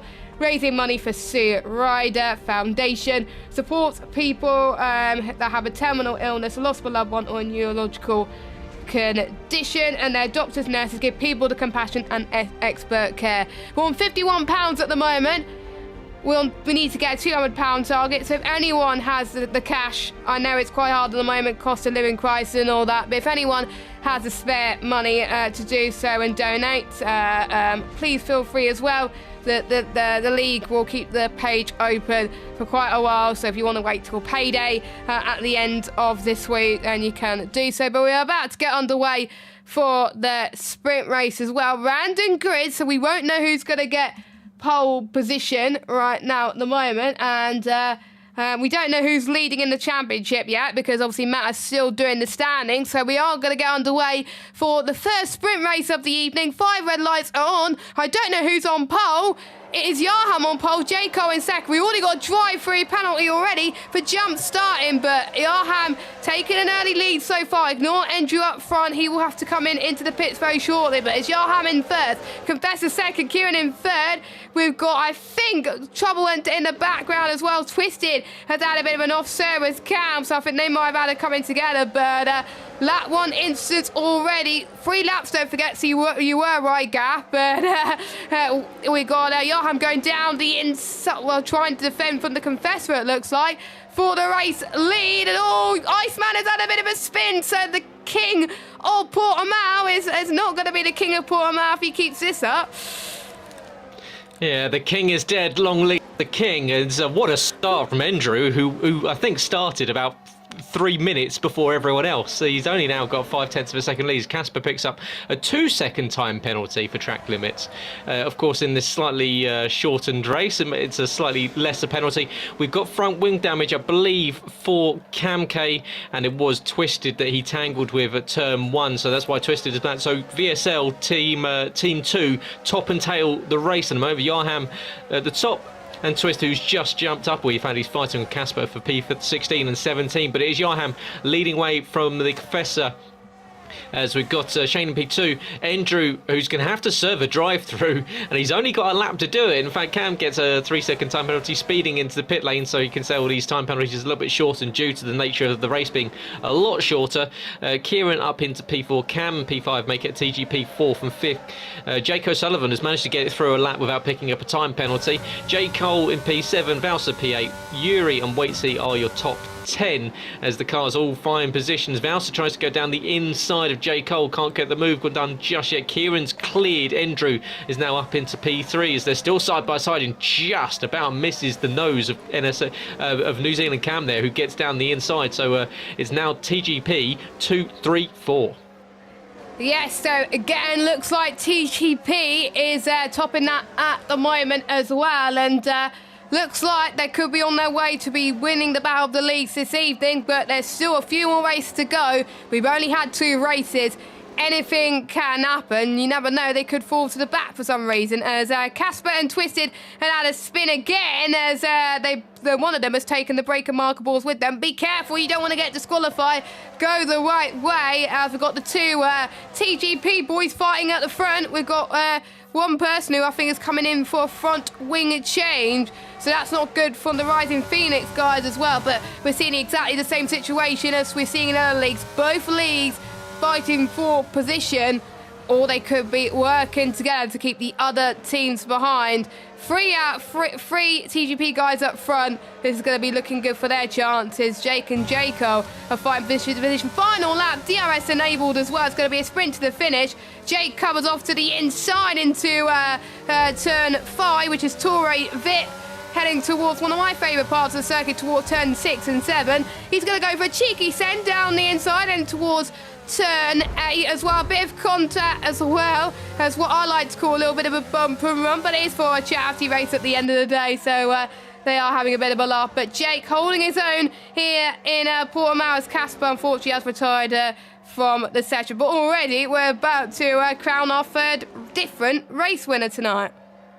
Yeah, as we've got Joachim coming around what is about to become the final corner at turn 17, and he's going to take what has been a bit of a dash. 3 laps, not long to get into the race, but it's going to be pole position for Joachim. Confessor in P2, Cam in P3 is up to the line. It is Joachim with the with Confessor with the fastest lap, but he takes P2, Cam P3, Kieran P4, Jake O'Sullivan P5, J. Cole, Yuri, Waitsy, Valsa, Keto is top 10. Iceman misses out on a top 10 start for the race in P11. Newgarden and Twisted after that spin at turn 1 all the way down in 13th, and a disaster for the VSL guys, as we've got Joachim winning the race, but Twisted, who will be wanting maybe to take a look back at turn 1 again with the likes of Cam K, who's going to come around the line now for One Hub, as One Hub down in 14th and 16th, 6th and 8th of course for their other team, as into the wall and finishes the race pointing in the wrong direction. But it's a good result there for Joachim, as he picks up another solid result, and that is actually Confessor's 3rd P2 in a row. So currently a continual bridesmaid, hasn't quite managed to get to the top step of the podium, but picks up 7 points. Of course, we will be running to the standard points here, so 8 through 1. But one thing I would like to pull up, and we did say there was a little bit of heavy-handed overtaking in Spa, is that one thing I think is quite interesting about these guys is they're all, of course, running representing their different leagues, and each league has their own set of rules, have their own set of driving standards, and we know that some leagues out there have a slightly more heavy-handed point of view when it comes to the contact modelling. Some leagues out there are a little bit more lenient, and it's interesting to see some of these guys just maybe testing out what they are and aren't allowed to do here in the race event, as we've got it's a pretty stringent set of rules in VSL, but we are being a little bit more lenient with it being a charity event. But it is Joachim that takes pole position for the 5-lap sprint race that will be coming up very shortly. Yes, coming up very, very soon as well, so not long to wait, but to keep you updated as well, here are the standings as of Belgium, so based on the team's standings. So TGP are taking a healthy lead at the moment, 62 points. VSL in second on 53 points. Third is One Hub with 40 points, 1 point clear of Rising Phoenix in P4 on 39, and Jacko Car, well, they're not doing very well at the moment. 8 points to their name, but still got a few races to solidify themselves. So it's not over for them yet. Just because they're last now, they won't be last for much longer, I don't think. But we're about to get underway for the 5-lap race for the evening. Yarham is getting underway well, it looks like, from the Confessor in towards turn 1. Kieran getting a good start from Cam as well, and I think someone has backed off already from the start. Let's see if turn 1's a bit cleaner this time. Look like it is. I think there's a few people have gone off in the background once again, and it's one spinner. That is J-Luke for, no, not J-Luke, Cass Waitsy for Team 1 Hub, who's not had the best of start. Same with Cam, as well as Andrew going side by side into Toure Vit. He's going to try and go for a send. Oh, that's not going to work if you send it that late there. He's down into 16th spot, and that's going to allow Newgarden to potentially gain a position. Nope, he's not. Okay, so he's not going to gain a position. So far, VSL leading once again from TGP. Pretty much the same orders as we saw at the end of the sprint race, but we can try and see Cam is anxiously hunting down Jake for P4 here. I don't think they've ever raced each other, have they? I don't believe so. Just trying to think if they would have done, but nope. It's not something that I'm aware of, but lap 1 of 5 is about to be completed. It is Yarham now from Confessor, Kieran up in P3, Jake O'Sullivan and Cam in P4 and P5, J. Cole in P6. Iceman has got some work to do. It was Newgarden that had a massive tank slapper at turn 1, and the rest of the field scattered to miss him. And as you say, Andrew with that huge send got it all wrong and ended up pointing in the wrong direction. He's now 2.3 seconds off the back of Waitsy, who equally had his own issues at the turn 3 on the start. Casper in P14, Cam K in P13 as well. Not great starts on their side, but Confessor trying to make a move down into the hairpin. Can he get it done? He's on the tighter line. It's going to give him a tougher run up the hill, but you can see Yarham with the benefit of the inside line and the slightly more advantageous grip level holds on to P1, but Confessor looking very, very racy indeed. Kieran is eyeing this up, but well, it's his teammate in front of him. Does he really want to attack him when it's once again a TGP 2-3-4? So is this about playing the team game, or are we expecting to see these guys go all out wanting that personal glory? But Confessor looking very racy until he's wanting to knock those 3 consecutive P2 finishes into a final race win and perhaps get himself towards, well, he's going to be leading the standings surely because he's been up there every single race so far. But Kieran still sitting behind the pair of them as everyone into what will be very shortly that all too familiar Portimao DRS train.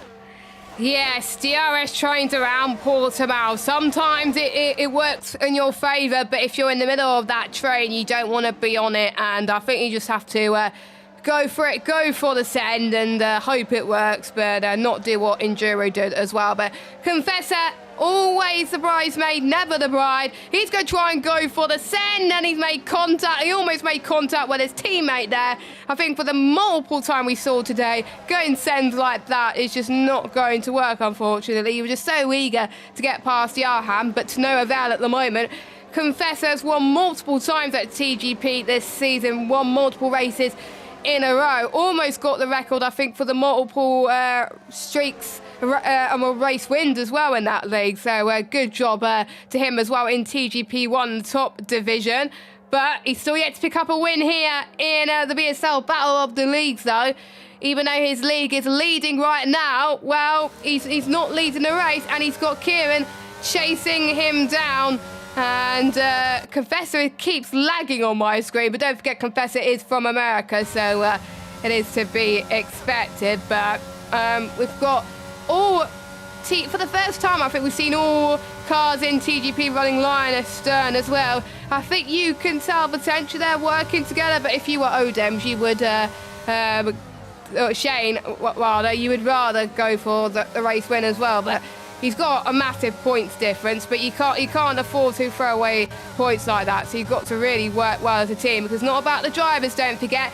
It is about the teams. As we're starting the penultimate lap, as Is it Vase? Yeah, Vase almost tried to get past J. Cole, but he didn't. But he's on a train with Yuri, Iceman, and Twisted as well.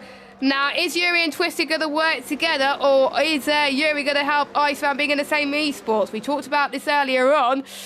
We're in the same predicament here, but with Team Speed and then VSL One Hub and VSL again. So this should be a lot of fun. Yeah, it should be, and Iceman's actually had a shocker. I've been on board with him a couple of times during the race just to see how the King of Portimao has been going on, and he's, well, that rear end is looking looser than I'm not sure I can say that on air, but it's, as he's currently just got himself ahead of Vyra. He gets up into P8 ahead of Yuri. Last lap of the race now. Yarham, fastest lap, and that is exactly what he needed to try and break a little bit of gap between himself and the Confessor. Kieran now dropping outside of DRS, so he's going to come under threat from Cam in P4, but of course we have got that TGP second, third and fourth. Jake O'Sullivan's got through a race without a time penalty, but he's got J. Cole right in his gearbox at the moment, and J. Cole's surely going to line him up going into the hairpin.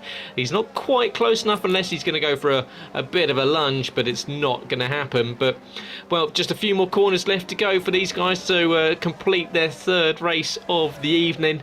And, well, Portimao, we've got two more coming up as J. Cole still looking to get that position on Jake O'Sullivan. Goes down the inside and just misses his rear right tyre by inches. You can fit a cigarette paper in between the two cars there, but you can see J. Cole not giving up on that fifth place finish. He knows that all points will be classified and could be crucial come the end of this one. But just a few corners left to go for Yarham. The gap was 0.2 of a second to the braking point, but surely on exit here he's going to hold on to position. They've all expended their battery. Confessor's down to 6%, so he's not going to be able to get the benefit. Kieran equally is all out as well, so it's going to be Yarham. Another win for VSL across the line. He takes the win. Confessor P2, Kieran P3, Cam P4, Jake in P5, J. Cole, Mouser, Iceman, P8. Twisted recovers after that spin to P9. Yuri P10. J-Luke G-Luke and Cam K make it one hub. Bit of a nothing race for the boys in purple for this one. They'll be wanting to come back in race 4, but fantastic race once again from Yarham, who's really lighting up this Battle of the Leagues event. Yep, it is. And obviously, Yarham has had a much better season in VSL this season compared to previous seasons. I remember in season 9, I called him the unlucky driver because every time I say, oh, he's going to win or he's going to get a podium, he ends up winning it. But he's had a much better season in general, and he only missed out on P3 in the standings because he missed the last 2 races. So if he attended the last few races, he would have got 3rd in the standings, but there we go. So Yarham is definitely showing what he's made of. He's he's done well in Portugal in the past as well, and that's definitely showing here today as well. And we've got, I think, for 2 teams on the podium. We've got TGP, of course, and VSL. And VSL again taking another race win. Pretty much Team 1.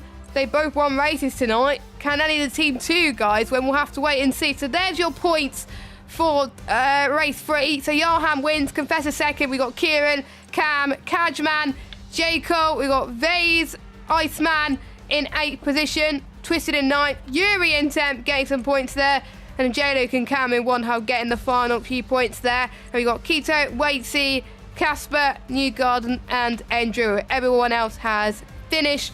And now we go to a race which hasn't been done that often. Only one league has done it in the past. VSL is going to become officially the 2nd league to do this format. It is a no rules France league race. Yes, and this is I've been given a warning by the higher ups in VSL to stop promoting Jacko Car.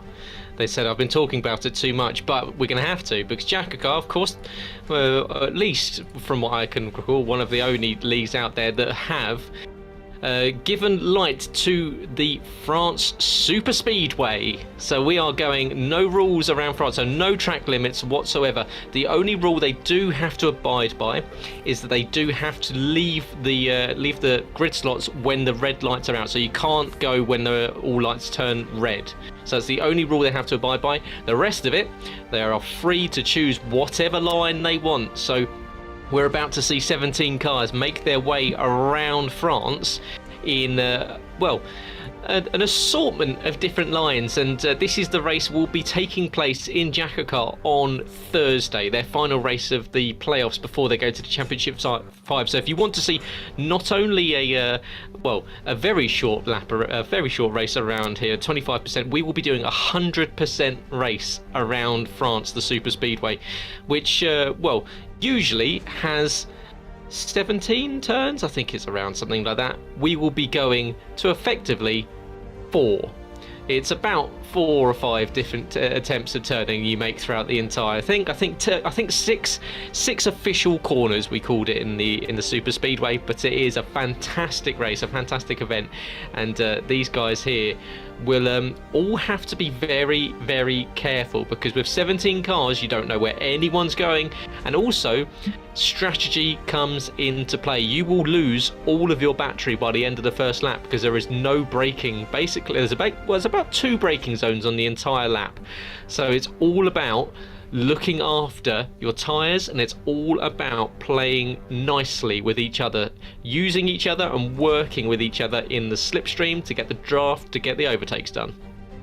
Yes, and I mean, this is the race where they got to work as a team. Well, they have to really as well, because I think that's really going to help you do well in this one as well, because obviously some people are used to it by doing open lobbies with some drivers who do know rules France. Not many people have done this at all. I know from experience, I've seen a few drivers from different leagues practice for this as well. It's probably one of the most sought races tonight as well. Still the same amount of points as well.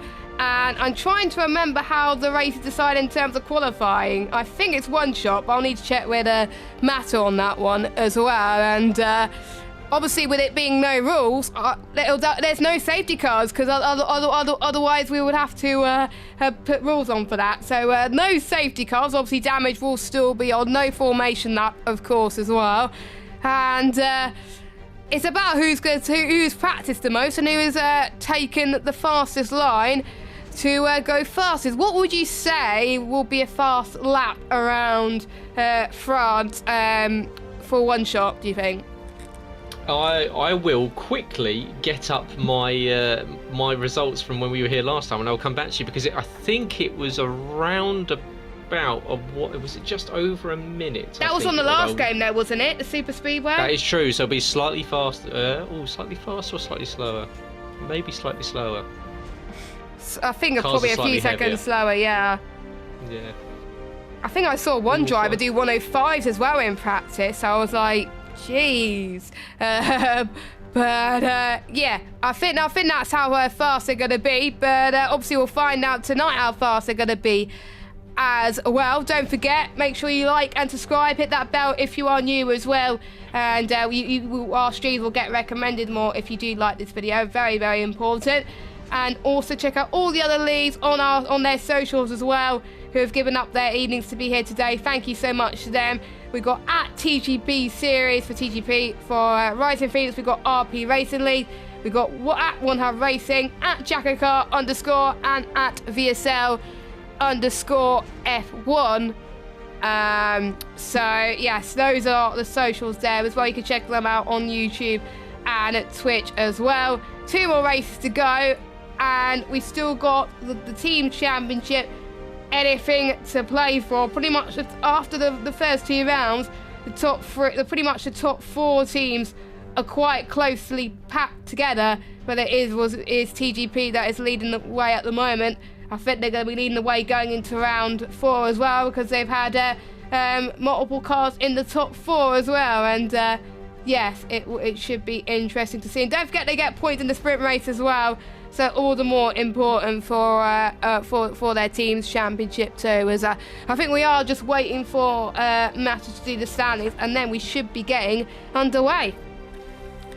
Yes, and I've had time to quickly look at what the qualifying time was last time. So this was on the last game, so take this with a pinch of salt. But it was the 106 was pole last time around. So that was.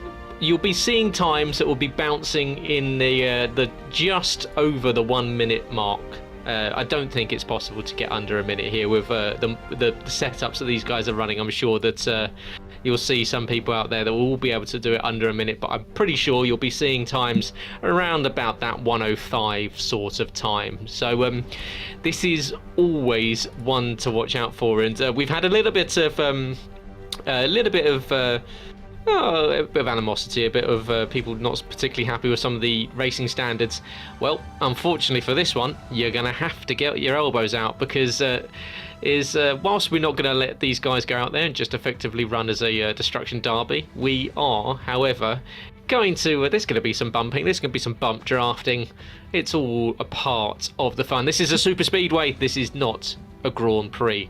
The French Grand Prix is no more. This is the VSL Super Speedway, and it is at Circuit Paul Ricard in the south of France. A circuit that is, well, it'll most likely be on the game, because I'll bring it back as a quotations. Yeah, legacy circuit, which I'd rather they brought in a legacy circuit of Magny-Cours, which would have been much more pleasant to drive around. But it's one that will see pole position once again being on the left-hand side of the circuit, but that will make no difference whatsoever, because all cars will be scattering in all directions going into that first corner.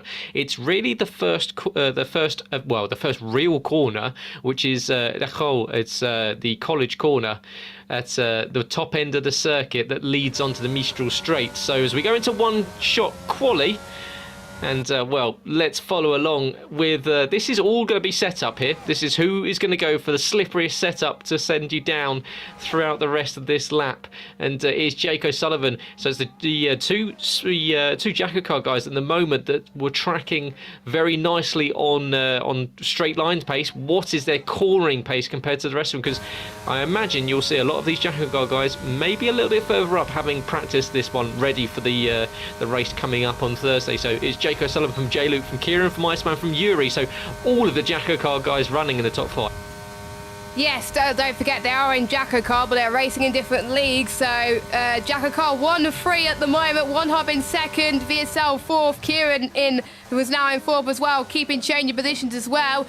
Interesting that Jake going off the circuit there as well. You can see everyone's taking different lines in their one-shot qualifying, but looks like it's good. It's going to be it could be quite close for the VSL boys as well, but it is Jake O'Sullivan gets the first part of the evening, and it's a 105.6. As predicted, I did say someone would come and go to the 105s, and I was right, and it is Yuri that goes into P2. So a much better result for Team 2 at VSL, because they do need the points, don't they? Yeah, that's a fantastic lap there from Yuri, the former VSL, the former Jacko Car Kia Series champion, and man that finished P3 in the standings, not last season, the season before in VSL Tier 2, but it is Jake O'Sullivan, Cashman 321, that takes pole position, and 105.669, almost, it's that 3/4 of a second faster than anyone else. Yuri, Andrew, J. Cole, Keto, Kieran, J-Luke, Cam K, Confessor, Yarham are your top 10. Then outside of the top 10, you've got the pole of Casper, Waitsy, Newgarden, and Cam, Twisted, Valsa. Iceman hit the wall on the inside into the kink as you go onto the pit lane, or the pit straight. So he just hit the inside wall trying to hug it to give himself the run and exit, and that cost him what would possibly have been a top 5 fin start, and Matter competing in this one as well. So he's decided to jump in and have a go at the no rules race. He couldn't keep his hands off of this one. He thought this one's far too exciting, and he have a go at this one, and going in on I imagine he'll be an extra VSL hand, but well, we're about to kick this one off. It'll be interesting to see, will we see the Jacko car Jake O'Sullivan go up against the VSL of Yuri? It looks as though Jake might have the pace. It's probably a little bit of strategy, a little bit of setup around here for these guys. Will they work together? If Jake is going to be 3/4 of a second faster than anyone else, then they've really got to work together, because you'll find if he can break the front like that, if he's got the lines that will mean that he's that fast, you need to work together to catch him up. Yes, indeed, and we are about to get underway for the Super Speedway in France. Can Jake get his first win of the evening? Well, we're about to find out. And here we go. 3, 4, 5. Pause. Wait. And the lights will be out very, very shortly. It's a long pause, but it's a good getaway from Jake on pole position. So Kazman holding the lead, and behind you can see it's going to scatter here. Who plays it safe and sticks towards the back? But Jake powering his way down through the main straight as polystyrene boards will be obliterated on either sides of the circuit. Got to keep off the bumps as you can. Everyone making their way around, and this is where the chaos is going to happen at turn 1. You've got a couple of cars into each other. There's a big crash, and that is Keto out. He's been collected by a couple of cars, and well, that's always going to happen, as everyone just needs to be a little bit careful as they make their way down the Mistral straight and work together. And there's a huge crash. Wow, that was a big one. I'm not quite sure what was happening there, because that was a swipe across, I think, from Cam that's taken out a couple of cars. So, yeah, Cam, unfortunately, as we've got another car into the wall at the back, that's Matter, that looks as though he got pinned into the wall. But chaos on the start, and that's exactly what we expected to see. Yes, that is no rules France for you as well at the end of the day. And all the polystyrene boards is gone as Jake O'Sullivan, 9th attempt clear of Yuri at the moment. But Yuri could find some ground very soon. Iceman up to 4th, by the way, as well. So you can see the experience of the drivers that have done it before. It's Jackar League 1, 2, 3, 4, but it's a Jackar 1, 4 in terms of points so far. Matt, oh, that's a shame. That's a shame. Matt is out. Did he crash or he's in the pit lane? I don't know. But he's out of the race anyway. That's a bit of a shame for VSL. Someone's gone for a spin. I believe that's one of the VSL boys out. It's Newgarden. It's Newgarden. Just lost it on the bumps as he turned in. Unfortunately, you can't turn and hit the bump at the same time. It unbalances the car. But we've got a number of cars coming in for front wings, and the two TGP guys, Confessor and Cam in. We'd have to see that back again, but it looks as though one of the TGP guys was just swiping his way across the circuit without any care for who was next to him. But it is Jackar from VSL, from TGP, from Jackar. So the two Jackar guys having a very good run. Iceman now up to P4, but 2 seconds behind. Jake is enjoying this one. 1.4 seconds is the lead at the moment, but we know all, well, pretty much this can go any way. You can make one mistake and it can all fall apart. But Jake from Yuri, from Kieran. Twist is off, and no, he's not. He's, I think he's got passed by Jayla. It's hard to tell because it says they gained, lost a position, but no, it's just them not following the track. This is a lot of fun. It's hard to keep up at times, but as Newgarden's out of the race, he's retiring the pit lane. So that's 2 VSL guys that are now out of it. As Jaylu gets past his teammate of Cam as well. One Hub doing a little bit better in this one, on the medium tyres as well. Playing a similar strategy to what we saw in the light of Silverstone. Has J. Cole got no front wing?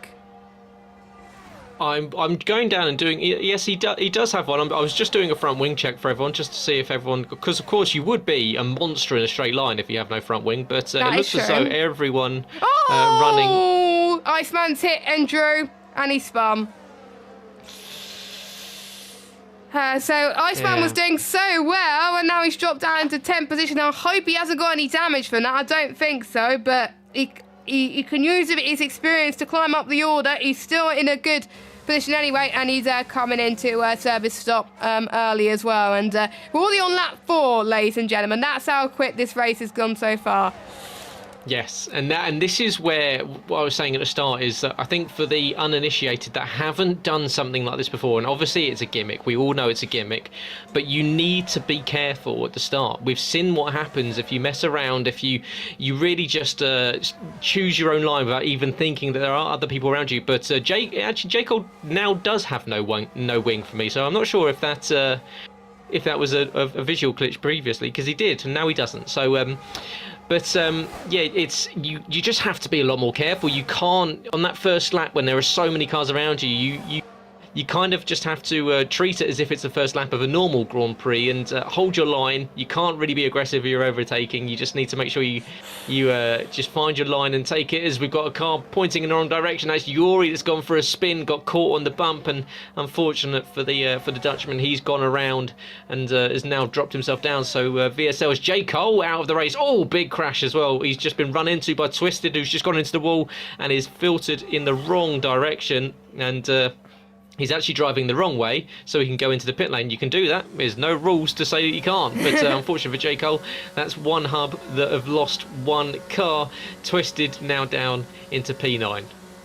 It's a shame that, 'cause I was about to say before J. Cole's retirement, the three of the One Hub boys were working very well together, using each other's slipstream as well to clear away from the rest of the field. But obviously with no J. Cole, Cam's got to work together with J-Luke. But bearing in mind they're both in the same team, and you can see Cam's going to get a nice tow from him as well, going down this back straight as well. And you can see Cam taking a different line to J-Luke as well. The varying lines may come down to obviously the experience of some of the drivers as well. We're already down to 15 cars, I believe, in this super speedway. There's no rules race, and don't forget they will have to make one pit stop. Majority of the field haven't. Iceman has stopped, so has Twisted and Casper, I believe, Cam and Waitsy. Everyone else still yet to make one stop. Cam comes in then for his scheduled stop. That's a bit early. I'm guessing he's going to go on the hard tyres because Sauce won't get to the end of this Grand Prix, and I was expecting them all to be closer together, but the field has kind of spread a little bit, or is it just probably the timing's probably playing up a little bit? But it's a bit not as close as we would have thought, which is a bit of a shame. But I think some of them are finding their room, some of them are struggling a little bit as well. You can tell who has practiced for this and who hasn't. Yeah, and this is very much always Iceman's going to come into contact with Twisted. Oh, sorry, it's Casper coming into contact with Twisted, and that was a heavy-handed overtake from the pole. That's allowed Iceman to get up the inside. But you can see change of position down in the end positions as we've got front wing end plates all over the place. That's a reset to track for Casper as he went straight into the wall. Luckily got away with no damage there, but he ended up resetting to track, but he's going to lose a position down to Confessor, who I believe is already a lap down, having dropped out of the session very early on after his crash. But pit stops now being made for Jake, the race leader, and for Andrew, who are going on to a set of softs for Andrew and a set of mediums for Jake. So Kieran now leading. J-Luke and Yuri are your top three. And like I said, this is a very much the medicine for those that haven't done this before, is that you can't take the lines that you think you can't effectively just go flat out and just turn. You do have to watch out. Of course, these cars are now bound by ground effects, so the aero is very much more of an issue compared to on F1 2021, where it wasn't as much. It didn't really affect it as much as it does now.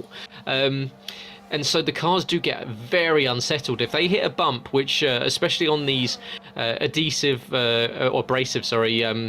surfaces on the exit, the blue, white and red striped sections where they use for testing the tyre grip, as we've got Yuri trying to make his way around, but you can't really turn and get on the throttle too heavy too early, because you will find that it unsettles the aeroflow of the car and it will turn the car around, as we've seen from a number of cars. The likes of Newgarden had that issue, and of course J. Cole as well, who is out of this one. So J-Luke now up into P2, Kieran leading away. He's now lapping a car, he's lapping Casper. So we've got the leader now starting to find his way up to the back of other traffic, which, well, having done that myself last time that I raced here in a super speedway, not the easiest thing to do, because as soon as you clear them, they're straight back into your DRS and they tend to come back straight past you.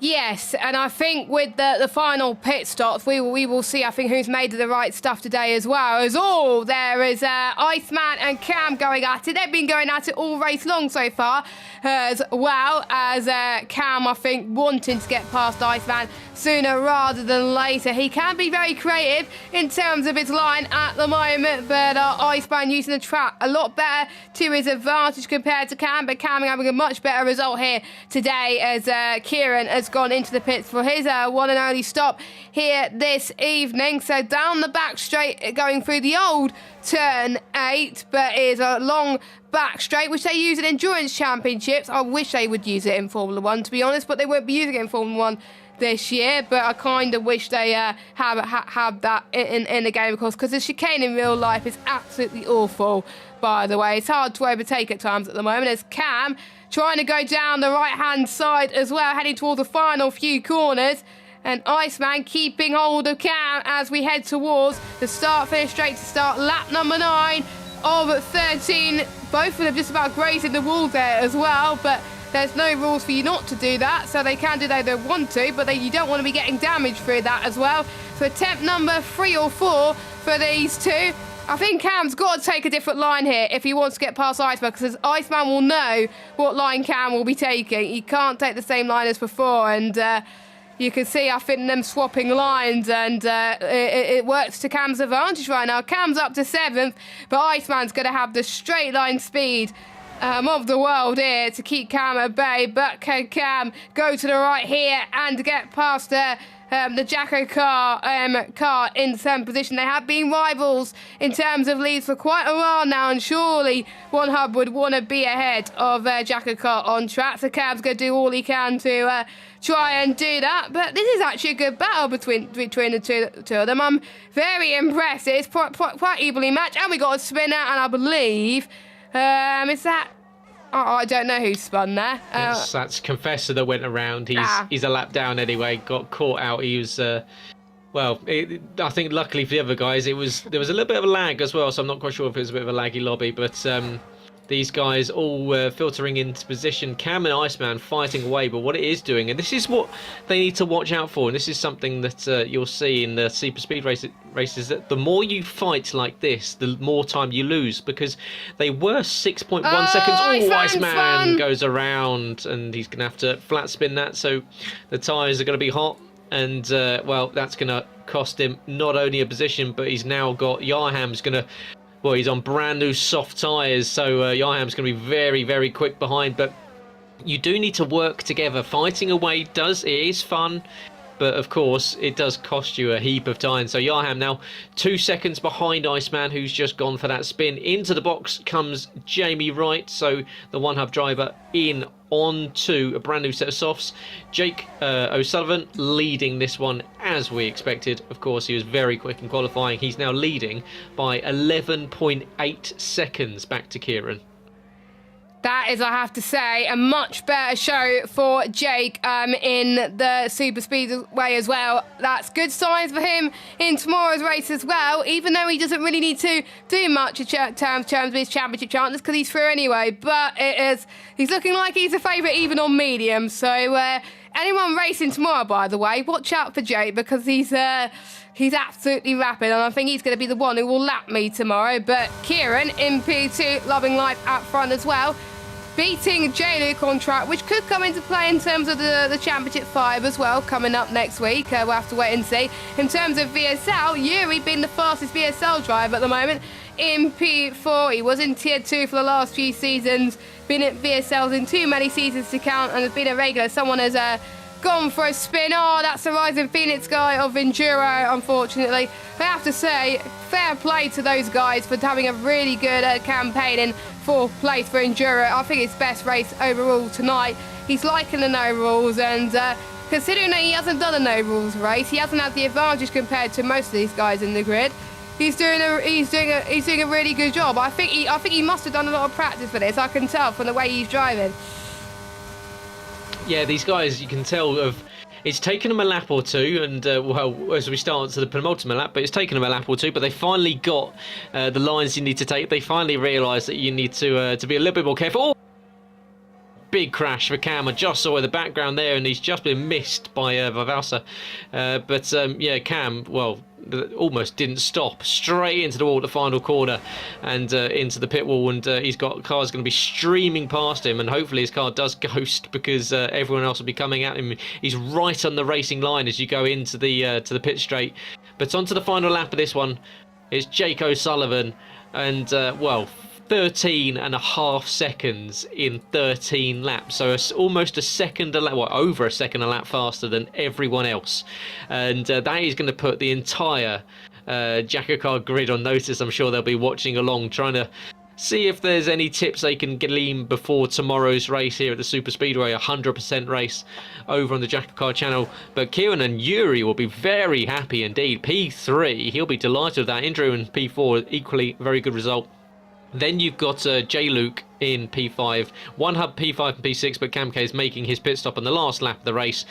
Twisted, Iceman and Yarham, so a couple of positions will be changing, but well, just 2 more corners left to go for Kanchman. It would be 6 in reality, but this time around it's just this one here, and into the final one will be the right hand flick very, very shortly. He can lift, he can coast. As you can see, up to the line comes Jake O'Sullivan. Catchman takes the win here in the France Super Speedway as part of race 4. And that's a win for Jakakar. Finally, they get one on the board. Kieran's going to come home in P2 if he gets the final corner right. And equally, Yuri will be delighted with a podium here tonight. P3 for him. He'll be very happy, and that will boost his spirits ready for tomorrow. And he actually jumps Kieran up into a P2 finish. Wow. So great result there for the VSL driver. He finished in P2. Andrew gets a podium, jumps Kieran by 0.2 of a second with Kieran's time penalty. J-Luke P5, Twisted and Yarham as well. We've got 3 cars about to come across the line here. That's a lovely move there from with just a run to the line. Can he get the move done on Twisted as well? It's going to be very, very close. I don't think it's going to be close enough because Yarham's gone around, but up to the line. You can see Iceman misses out by 0.05 of a second, holds P7. I think definitely a much better race I think Jakakar needed this race, and I think with this no rules format, I think that rewarded them today. And with 1st and 7th, great job for them. A much better race for VSL as well. 2nd, 6th and 8th, solid points there. And they got the RP guys 3rd and 9th. 2 of the TGP boys out of this one, so that's going to be handy for some other teams that were close in TGP's hand, as it were, going into the final round in Brazil. 25% race is going to be the decider as to who's going to be crowned the best league in the Battle of the League Championship. Of course, it's for a bit of fun, you get pride, and it will be based on championship order. Not sure if it's drivers or teams, but whoever has done well in the last 4 races, well, they're going to be starting near the front going in Brazil. But it is Jake O'Sullivan who's tastes champagne for the first time tonight. He's already used to this in Jakakar, but in VSL, he is a winner for the first time. Yep, he takes the win and adds one to Jakakar for their results tonight, which is sorely needed. But it's Jake O'Sullivan and Catchman 321 that takes the win. Look at that fastest lap of 106.642, the only person on the field to get in the 106s, and not even that much slower than his quali time. Yuri in P2, good result for VSL, and Andrew for Rising Phoenix in P3. Kieran and Jamie Wright are 4th and 5th. Then we've got Twisted, Iceman, Yarham, Valsa, Waitsy and Casper 10th and 11th. Cam K, and then we've got your non-finishers are Cam, Confessor, J. Cole, Newgarden, Matter and Keto. So some not great results there for the TGP guys, the likes of Cam and from Confessor falling off of the race. And of course, One Hub's J. Cole, VSL's Newgarden, VSL's Matter and Rising Phoenix with Keto as well. So some work to do, and the standings will be coming up because we're about to go to the final race and wrap up this very brief but exciting charity event. Of course, this is all for charity. This isn't just a little bit of a jolly before the end of the game. We are raising money for the Sue Ryder Foundation, a fantastic charity raising money for palliative care for those with neurological diseases and disorders, working and providing nurses in both care homes, care centres and with home visits across the UK. So make sure you do go to the link that will be tweeted out at the VSL F1 channel and donate as and where you can.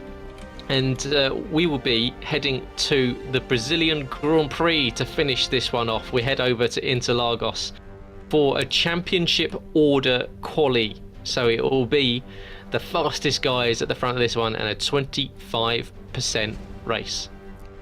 Yes, I think a lot of leagues picked this race for their preference as well, because don't forget, the leagues had a choice of which tracks they wanted to race at as well, and of course we had the 5 on the calendar that were picked as well. And Brazil is a track, not gonna lie, has raced a lot on this game. A lot of leagues run this one pretty much their title decider. I've seen many title deciders in many leagues that go to Brazil, and it is now known as the Autodromo Jose Carlos Pache, but pretty much everyone else knows it Interlagos. Used to be 7.96 kilometers, believe it or not. It was very bumpy, not much safety barriers, but it was removed from the F1 calendar back in the late 1970s. But after the renovation program, it then changed to the 4.309 kilometer circuit that we know and love today, and it's been hosting the Brazilian Grand Prix ever since as well. Quite a few resurfacing changes back in 2014 as well. And obviously it's been the future has come into question a little bit when it was going to run at Interlagos or Rio de Janeiro, but it's still at Interlagos. Many title deciders that we all know and love. 2007, Kimi Raikkonen winning the championship by 1 point. 2012, where Vettel came from lower down to win the race and win the title that year. One of the closest seasons in F1 history, which I have to say one of my favourite seasons as well. 2008, Lewis Hamilton won the title on the last lap. Is that Glock moment as well? So many title deciders. Of course, Jenson Button winning his first title too, and Ayrton Senna being a most popular race winner around it, winning his own Grand Prix multiple times to count as well. So there we go. So the interesting facts about Brazil. We are waiting for the standings to be worked out, because without the standings, we won't know who's going to be starting where. So that is what Massa is doing in the background. Once the standings is done, the grid could be decided, and we will find out who's going to be starting where. And if the likes of Casper, Newgarden, Cam, Waitsy, they'll be starting, I think, near the back, due to some poor races. But plenty of chance for them to come back through the field. It is an overtaking circuit, and loads of corners that you can go for moves, especially turn 4 and 5 as well, and the DRS straight heading towards turn 1 and 2. But we've seen people go down the inside in turn 1, not work, but we've seen people have it work multiple times as well. So it is a fun little circuit.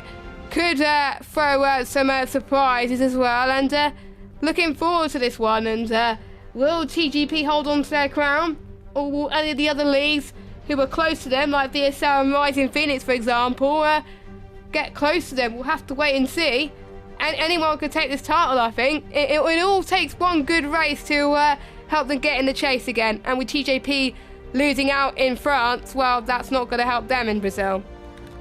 Yeah, and it's all about, of course, keeping your nerve here, because there will be a couple of people that maybe will be a little bit more heavy-handed, knowing that what is at stake is potentially moving up from a third to a second, or a second maybe into a win. And like you say, plenty of places to overtake here, whether that's going down the main straight into the Senna S's at turn 1 and turn 2, getting a good exit through the Curva del Sol, down the Reta Aposta, down into turn 4. That is where you'll see, of course, you had that Max Verstappen attempt at an overtake on Lewis Hamilton, where he drove him to downtown into Lagos, and up through the tight and twisty hilly section of Sector 2 of the Peneiranio and the Rico de Pato, down through Majulio and Junção as you climb back up onto that main straight. And as you say, Senna with his win back here in the late 80s, early 90s. I was alive at some point around then, But yeah, it was one that was never won by Rubens Barrichello. He came so close so many times, but it always seemed to go wrong for him. And actually named after, as you say, Jose Carlos Pache, the only race that he ever won. Unfortunately, he was killed in a plane crash. The Brazilian won his home race, and so they dedicated the rebuild of the circuit to him, which is where it gets its name from. But we go into this one, and Interlagos is a circuit that has a top speed around about 205 miles an hour. Distance from turn 1 to P1 from P1 to turn 1, very, very short. It's 195 meters. It's full throttle for 64% of the lap. Longest flat out section is from the exit of Junção all the way down to the Senna S's. That's 1,394 meters. Expect to see 36 gear changes. These guys most likely running no traction, will be changing gear a little bit less than the guys on perhaps running medium traction, where they might need to shift down and shift up a few more times just to get the wheels spinning up a little bit more. And well, pit lane Moss is around about 18.6 seconds without the 2.5 second idle time, so around about 21 seconds. They'll be running the C2, C3s and C4s. However, expect to see the softs and the mediums being used in this 25% race. And yeah, as you say, waiting for the standings to come in and waiting to see if it is TGP's to lose, because they've been very good. Although we've seen VSL, Yarham, he's been getting some solid results. What can we see from the boys in green to finish off this this fantastic charity event? Yes, exactly. Anything can happen in these VSL, and it usually does as well. And despite obviously Confessor not doing very well at round number 4, he's currently leading the drivers' standing, so he'll be starting well towards the front as well. And I have to say, with Jake's win in France as well, the Super Speedway, that jumps him to 3rd in the drivers' standings, pretty much 10 points shy of Yarham and Confessor. But again, it's not about the drivers, it's about the team's standings, which I think they will work it out very shortly as well. I'm trying to find out if it's driver or teams championship that decides the grid, although I do believe it's drivers. So if it is drivers, it will be Confessor starting on pole, but we will obviously wait for that. Is it me, or I see a bit of rain in the custom in Brazil, which is quite weird. I thought it was going to be a dry race, but there may be a little bit of sprinkles. Oh, that's going to be fun to end off VSL on a high. The final race on F1 22, but don't forget you can check out all the other leagues that are still racing for the final few weeks as well. We've got at TGP Series, at RP Racing League, at Jackacar _ at Monhub Racing, and at VSL _ F1. And I didn't even look at the tweet, so yeah, you're welcome. You're welcome. So yes, thanks to all the drivers that have been taking part as well. One final chance tonight for these drivers to give it all and raise money for a great cause as well. And will we get a new race winner tonight? We've seen, I believe TGP not TGP, BSL, One Hub and Jackacar win a race. We haven't seen races won by Rising Phoenix or TGP, believe it or not, despite the fact that they are leading the standings. So those two teams, could they be the ones to take the win in Brazil? We'll have to wait and see. We've had three leagues that have managed to pick up wins tonight. Could we see a 4th? Yeah, it's, as you say, surprising to not see a TGP winner tonight. The likes of Confessor, the likes of Kieran up there as well, and Cam having been fighting for the podiums. But, well, a little bit of work for them to do in this final race, as you say.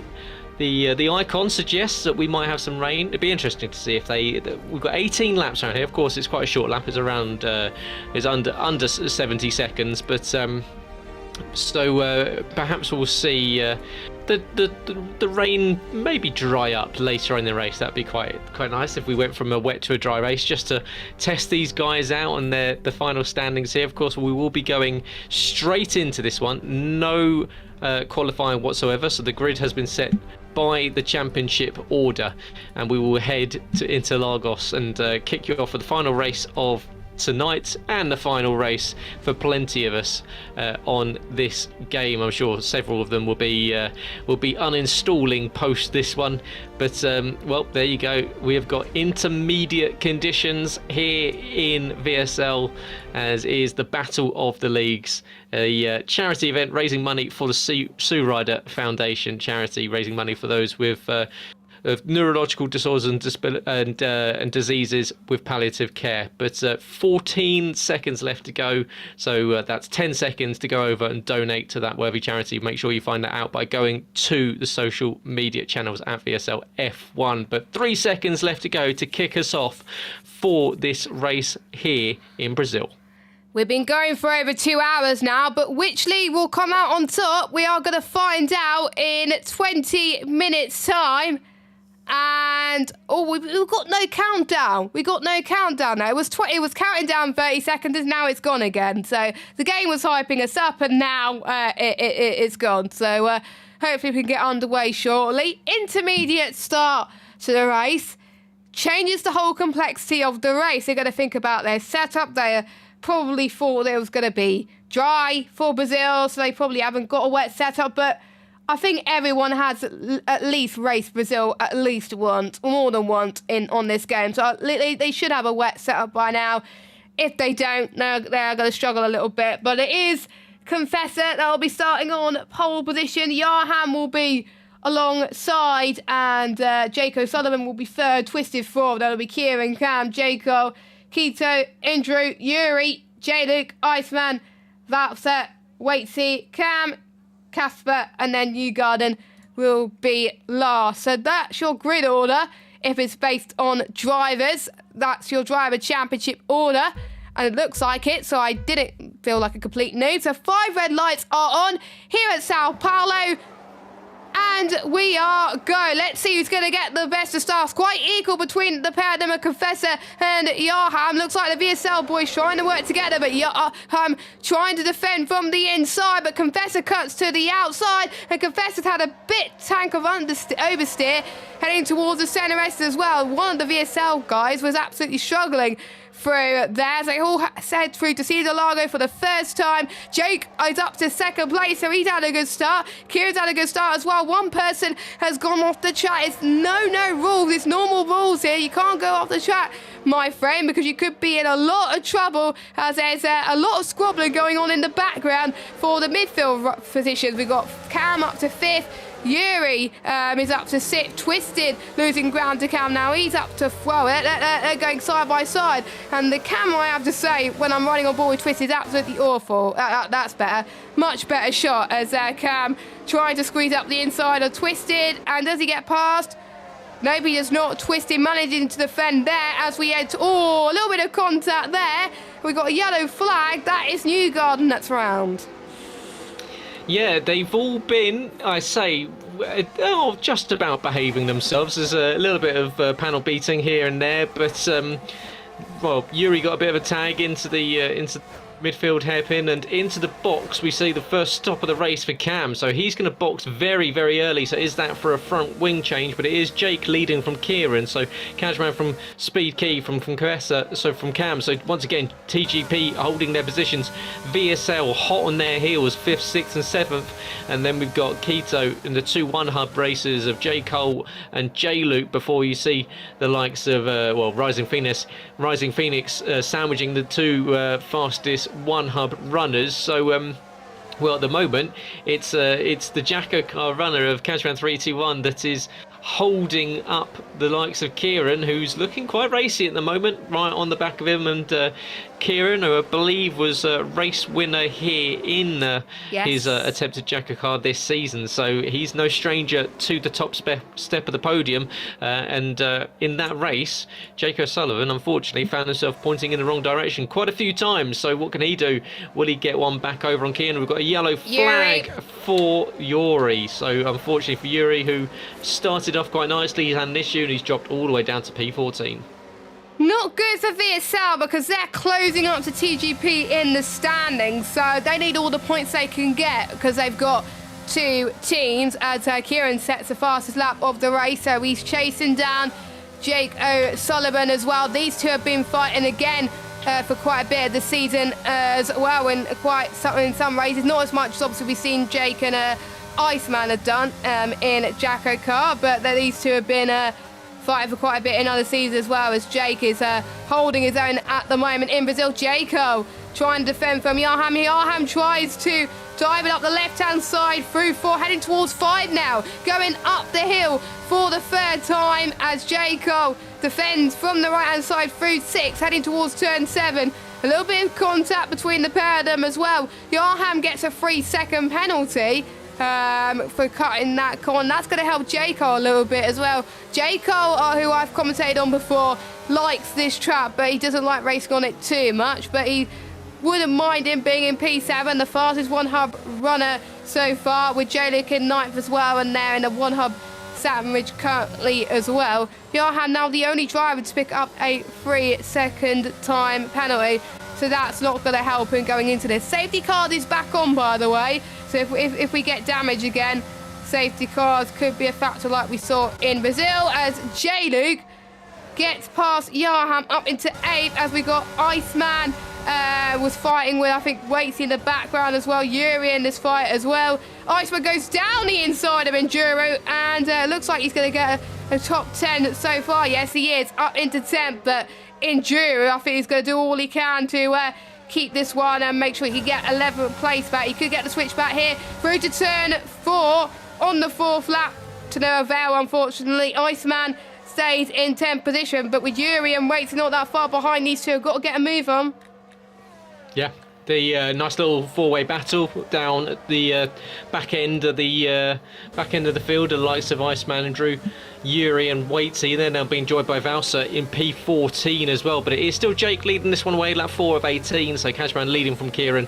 They've broken away from Cam now, 1.6 seconds, and equally Confessor, who's got his hands full of Twisted. So Twisted just unable to get the move done just at the moment. So he is going to have to watch out, because he gets a little bit of a snap of torque steer on there as he gets on the power. But Twisted unable to get the move done just yet. He's got a lot of battery. He's got 90% left over, so he can use it. Kieran with the fastest lap now gets himself within 0.3 of a second of Jake as we go on to lap 5 of 18. But Twisted holding P5 at the moment, still looking for that way past Confessor.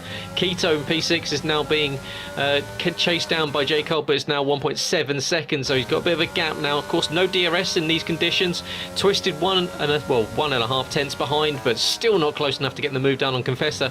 And Kieran 0.3 of a second behind Jake. He'll sit there, he'll wait for this at the moment. He's not going to force the move. He knows that with TGP doing very nicely in the standings, that 2nd, 3rd and 4th will be just fine for them, but he'll want to get one over on Jake at the end of this one.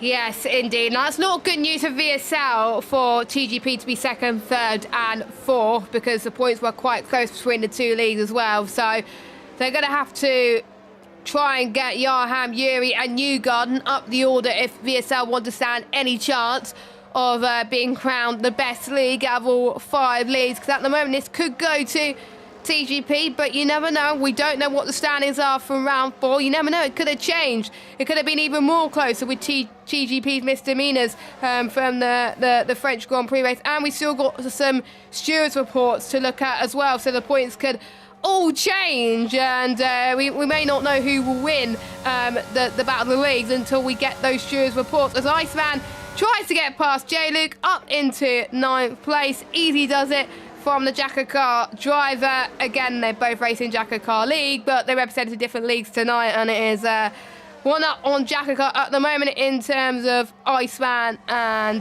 J-Luke. So Iceman up to 9th.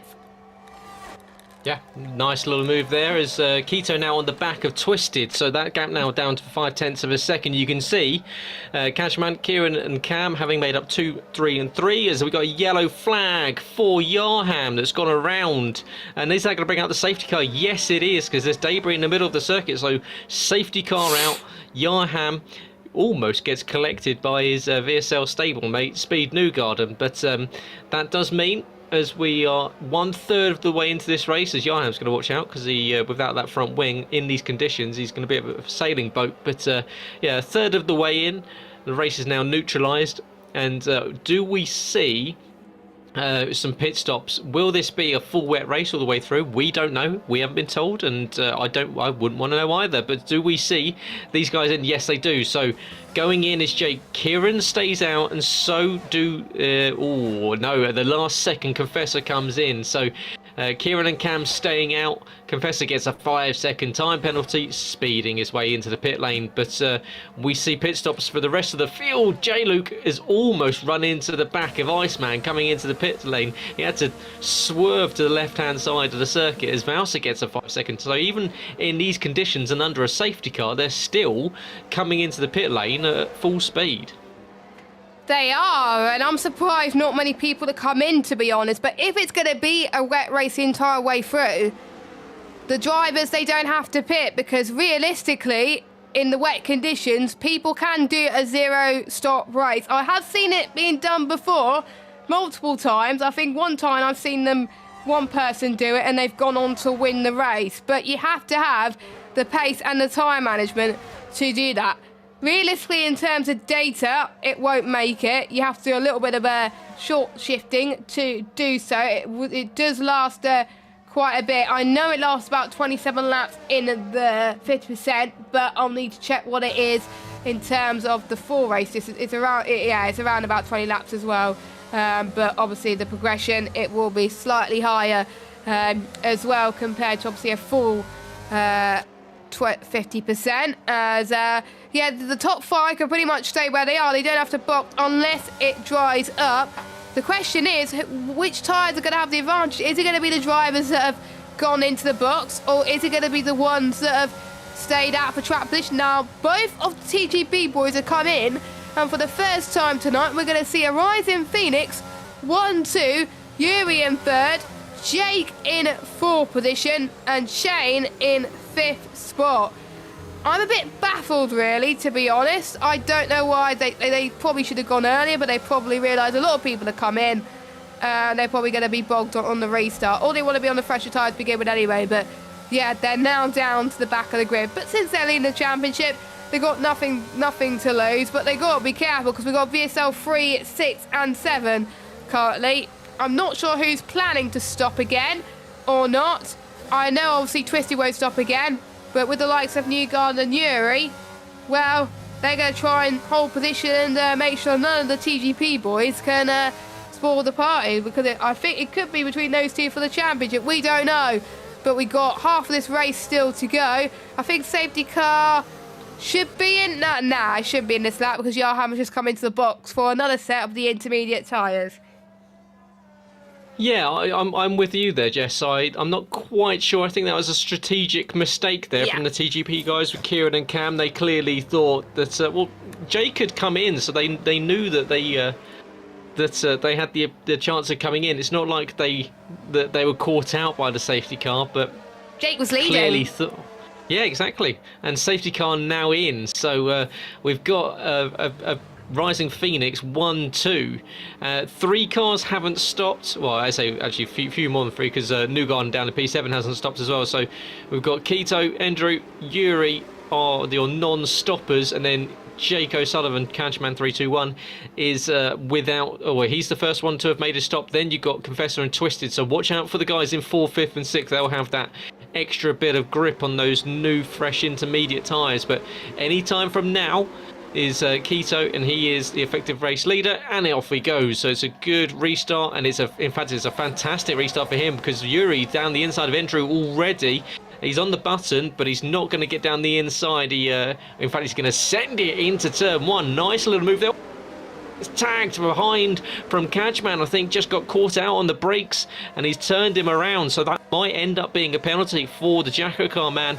And as they go around and exit the centre S's down the Retta Aposta, do we see everyone filtering into position? It looks as though there's no more chaos, but Andrew from P2 finds himself in P17. We're now half distance in this one, the last race of this evening, last race of the event, and scattering goes Vouser all off of the circuit.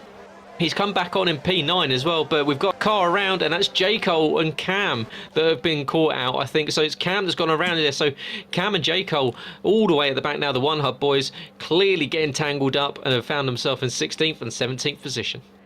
Yes, not good for the One Hub Racing boys or the VSL boys currently near the background, but looking good for the Rising Phoenix boys in P1 right now as well. I think we've got 5, no, we don't have 5 different leagues in the top 5, so we've got 2 Jacko car cars in at the top 5. So we've got RP in P1, then we've got VSL Jacko car, TGP Jacko car, and One Hub. And then we got TGP and One Hub in 7th and 8th spot then as well. You can see the ones that have stayed out near the back, the likes of Endura. He's definitely struggling, but there were some people that did get caught out from the escapades earlier on. And we got Cam that spun again, and he's not moving anywhere. I think he's giving out. Oh, safety car. Oh, I think you'll find that was on purpose. That's not good. Which might incur, because he's got no front nose, and his teammate J. Cole has equally got no front nose. So I think that was a strategic move there from Cam. that may be looked upon unfavourably by the stewarding team and the management that have been running the event, because he can make a free pit stop now and he'll close right back up to the pack under the safety car. So whilst it does close everyone back up again, unfortunately that is not the greatest bit of racecraft from Cam, and gamesmanship at its finest, if you can call it finest. So unfortunately I think you'll find that might be a bit of a penalty points wise for the boys in purple. Yes, in the past as well, in many leagues, we've seen many drivers get severe penalties, even race banned as well, for causing a safety car on purpose. We both know who we're talking about as well, in a certain Championship 5 race, and in Kota a couple of seasons ago, and obviously you're not allowed to do that now in that league. I don't think you're allowed to do that in any league. It does get frowned upon, so I wonder if in some leagues it's a bit more lenient in terms of that rule. But yeah, ideally you should not call the safety car on purpose. But you can tell he couldn't even move. But at the end of the day, all drivers are still in this one for the duration. And good news for Keto and Yuri. They could stretch those tyres a little bit more because they're going to be on reduced pace for the final 9 laps of this one. And there's 2 of the RP guys, of Valsa and Enduro, into the box once again, so they want to be on the fresher rubber. Everyone else has stayed out from up to P11, and obviously a lot of people have come in at the back because obviously they were involved in incidents earlier on as well. Don't forget, you can chat at VSL_F1 on Twitter if you want to stay updated with the latest F1 23 news on when we are doing our Season 11 sign-ups. So we got quite a lot of penalties in the background, by the way. Sign-ups coming up soon for Season 11. Other leagues that are racing tonight also got sign-ups currently. Jackacar, for instance, as well, looking for people to sign up, both Cup and Kia Series. So if you are interested and free on Tuesdays and Thursdays, please make sure you fill in the form that Jacko put on Twitter last night. VSL race on Wednesday, so if you want to sign up for that, sign-ups will be open soon. One Hub sign-ups will be open soon as well, not sure when, probably in the next couple of weeks, or probably in a month or 2. I don't know, we haven't decided that one yet. The other leagues, I'm not sure. We have to go to Dom and Georgie for that one because they know best more than anyone else. Yuri's finally come in to the box. I think he realised that the 11 lap of Inters was not going to make it, unfortunately. And the only one that's still out of his 11 lap old Inters is Keto. Now, he's going to be in a spot of bother, but we've seen him have a good restart before. Who says he couldn't do it again? Yeah, I think Yuri probably gave up the idea that you could do a no stop there. Under the safety car, you might as well come in and frit the tyres. You're going to lose the least amount of time. So strategic call from Yuri, but perhaps a lap too late when the pack had all bunched up together. So he's now cycled to the back. P16. Cam is running around. He's not going to catch the pack, which is, to be fair, is a little bit down? of.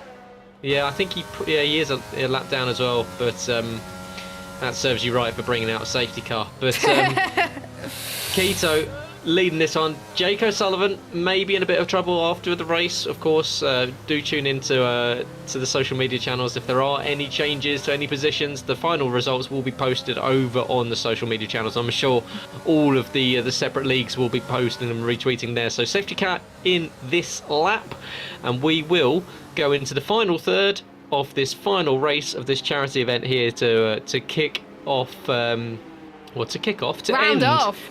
Yeah, round off. There we go.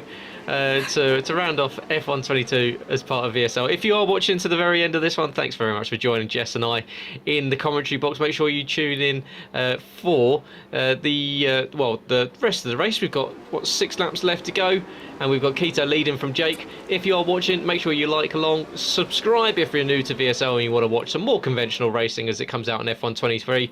Watch out for Keto, who's really slowed the pace down here. This is what I like to see. I love a slow restart, but he's got a good jump here. That's exactly what he needed to do. with Kajman and Confessor side by side as they're spreading out too wide down the field as Kajman bumps Confessor to the outside. He's going to break on the grass, and that's not going to work. He's going to lose a heap of time there. We've got a car going sideways. That was one of the One Hub boys who's going to have to cut across the runoff area, so that's going to cost Waitsy a bit of time. I think that was Waitsy that's dropped down behind J-Luke. Yarham's dropped a position as well as Casper making up away past Enduro as Yarham and Waitsy still fighting Wade, but it's Keto leading from Jake. Iceman now up into P3. Yes, I have to say, Keto nailing the restart once again. I think he's been practicing it, I'm almost safe to say, and he likes those wet conditions. I have seen people go from being on 18 lap all in just before, so can he do it and fend off Jake O'Sullivan? It's going to be a tough task, but these two haven't raced before, so we haven't seen what those two are capable of together.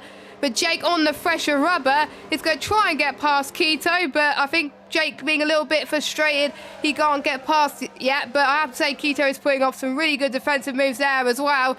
If I was Iceman as well, I would do all you can to help it be a Jacko car potential 1-2 at this stage, because you know that those two on the fresher rubber, Keto isn't, but they got similar liveries. It's quite hard to tell between each other, but at least they got different colour as well. As Jake lets Iceman through, which I have to say is quite smart, because I think obviously he knows that Iceman's quicker around Brazil compared to Kajman, so I think right decision there as well. So now Iceman is going to chase down Keto to see if he can get P1. I wonder if we're going to see a Lewis Bottas situation. If you don't try to get past Keto, let me through again, kind of thing. I think we could see that scenario as well, but again, it's about the teams at the end of the day. They're going to be happy that they're second and third anyway, but TGP back up in fourth and fifth, and at this stage, Dom Smith will be smiling from ear to ear as Yuri once again has had a spin,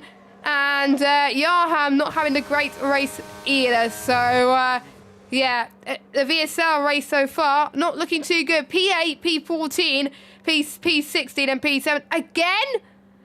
Another safety car. Yuri's done the same thing. Yuri's done the same thing. He's seen that the One Hub boys have done it, and he thought, well, I'm going to get you back, and I'm going to do it. So yeah. Oh, it's all falling apart at the end of this one. Between these guys, he's brought out a safety car, and that is going to mean that we're going to have a 2-lap dash to the flag, because this safety car will come in on lap 16. You've got to think. So Keto in. He's decided that these tyres aren't going to get to the end, but he will have very, very fresh tyres. But of course, he's going to have to get past an entire field of cars if he wants to get some points. Yarham had exactly the same spin as Yuri did on that last lap, so both of them losing it as they went through turn 5 and ended up on the grass halfway up the hill. So he dropped to 15. So it's a bit of a disaster of a race for VSL, because Twisted isn't having a great race. He's got a penalty, and then of course you've got 13th, 15th and 17th, and they needed to beat the guys in red. That's Kieran, Confessor and Cam in TGP, but it doesn't look as though that is happening. But if you're Jacko Kart, you're relatively pleased after a shocking start to the event for Iceman and for Jake. That they've recovered a little bit of pride here, and currently 1-2 in the standings. Kieran in P3, Confessor P4, J-Luke for One Hub in P5 as well. Then Cam, Twisted, Waitsy, Andrew is leading the way of pretty much a trio there of the Rising Phoenix guys of Valsa and Casper. J. Cole, Newgard and Cam, Yarham, Keto and Yuri after bringing out that safety car on purpose. Give that man a slap around the back of the head. At least it wasn't Kieran this time. No, that's true. Well, it does mean that we've had two of the teams do it. So unfortunately, we're going to run out of laps for anyone else to bring out a safety car on purpose. But is that VSL they're going to get in trouble for that? We'll find out very shortly. I'm sure. Well, Jacko VAR, who was in the comments a second ago. But if you're enjoying it, guys, make sure you do like the video. It really does help out. Of course, subscribe if you're new to the channel, and subscribe to the rest of the guys that are bringing you the action tonight. That is, of course, Rising Phoenix Racing League, VSL F1, Jacko Car, One Hub Racing, and TGP. We have got, we're on 16 of 18. I'm expecting the safety car to come in at the end of this lap, but Yuri's going to come in on a set of softs. Yeah, good luck with that, Mr. Hasselager. It's the not rain is even still dry. I know, Dad. I mean, why not? As Speedway Racer shows why he has been, not even the runner-up in the VSL Tier 2 Championship for the last 2 seasons in a row with dreadful strategic calls like that. They should have had someone like Speed Gareth 89 on the circuit. Might have got some wins tonight, but lap 16 is about to become 17. Will we see the lights on that Aston Martin safety car extinguish shortly and It's mean got that to. Iceman? Yeah, well, we've had a last lap dash before. We've had it. It does happen occasionally that you do literally get the last lap of the race. We had it in VSL Tier 2 this season, where it was literally the last lap of the race. So What will race we was see? it? Brazil? I will have to. Well, no, safety car in this lap. So I think it could have been Brazil. Because there was definitely one. There was one where ERT Jordan unfortunately got to. No, it was Monza. There you go. It was Monza. But here we go. Iceman leading away. Jake in second position. Kieran in third. How long are these guys going to wait? It looks as though the pace is a little bit quicker compared to the guys we saw early on. Iceman's waiting. Kieran's trying to get the jump on Jake, but he's not going to get it. Jake's going to block the inside. Kieran's going to have to think about a lunge. He's going to go around the outside and try to go the long way. Because they all know there's 2 laps left to go at the end of this event. So they're side by side. They're almost 3 wide going down the centre S's. We've got a 1 hub car. Oh, we've got Valsa, who just absolutely scythed his way through the middle of about 4 cars. And we're now 4 wide. A big crash there for Twisted, who's been tangled. 4 wide does not work down the Retta Reposta. And unfortunately for VSL, the evening is going to end in disaster as Valsa gets 5-second time penalty, cutting the corner. Jake spun! Jake has spun, so he was P3, now he's P15. So that's not good news for Jake down in 50, but Iceman has got 1.5 laps to make sure that he can hold off the likes of Kieran, and we have seen it this season in Jakarta, them two fighting for the win in Brazil. We are going to get a repeat here as Cam trying to fend off Jacob down the inside into the final sector. There he goes, up into 4th place. All TGP cars 2nd, 3rd and 4th. And if you're any other league other than TGP, you're probably going to be very annoyed currently. But there are still steward results to be decided, so it could all change. It could all be changed, but I doubt it due to the points gap that they potentially can have after this one. As Jaco up into 4th spot, setting the fastest last sector out of anyone so far in this race, and he's chasing down Confessor for P3. But we do know the TGP will be working together. So here comes Cam once more down the past the centre into the Cesar Largo for the final time. And some of these guys will be playing it safe. But Yarham has gone into the wall again. So 3 VSL cars, 15th, 16th and 17th. Newgarden in 12th. Newgarden's going to be the only driver to pick up points in this race. And yeah, that is not good at all. Meanwhile, Rising Phoenix, they're having their best results of the night. P6, 7th, 8th and 10th. Yeah, there's Kieran thought about a lunge down the inside into Giulio. Oh, Iceman's gone. He's lost it on traction, and that's going to gift the win to Kieran. Oh, what my a bottle. God. What an absolute bottle. He's washed that man. Kieran is going to inherit the lead with 3 corners left to go in this one. Iceman is going to be kicking himself. Kieran is going to come up to the line. TGP are going to get their win. He's cruising. You can see weaving side to side. Kieran, your race winner. Confessor will take on the... Will he take No, podium? No, he second. won't with that time penalty. So J. Cole gets P2. Cam P3. Iceman recovers back to P4 even with that absolute disaster of a last lap for him. So the 2 Jacker car guys absolutely falling to pieces on the safety car restart. 2 laps left to go from P1 to P2. They're now P4 and P10. Keto P5. Confessor P6. Casper P7. J. Luke Valser and Cashman are your top 10. Andrew Newgarden, Waitsy Cam, and what an evening, or what a race to forget for the VSL guys. Yarham P15, Yuri P16, Twisted retiring on the last lap as we haven't even got these guys across the line yet. They're so desperately bad at driving. Yuri doing Should have put a donuts. proper champion in there. Yeah, of course he is. as he's actually been disowned by his brother, as Leroy Hasselager is in the comments saying that Yuri is no longer my brother, as he brought out an intentional safety car and he's now out on soft tyres in ever-increasing wet conditions. And that ends the charity event here tonight, the VSL Battle of the Leagues. Yes, indeed, TGP been looking like the dominant force they were. Finally got that race victory and is looking on course to be crowned about the league's champions. But there's still stewards to be decided and still results to be calculated. But again, you will all find that on socials very soon. And we've had now 4 leagues, I believe, that have won now. It is obviously One Hub won the first one, VSL won race 2 and 3, Jakarta race 4 and TGP race 5. So well done to those guys. We'll go through your results for the final race then. It is Kieran who wins, J. Cole second, Cam third, Iceman recovers to fourth. Keita, a very good result for him. Him pitting, I think, definitely helped him in the end, because if he didn't, he would have dropped way down the order. Shane in 6th, Casper 7th, J-Luke 8th, Valster 9th, Jake, a bit of a shame. Now he was running in the top 3, but he had a spin, unfortunately. But he does pick up the fastest lap to his name as well. And Jura and you guys to get the final points.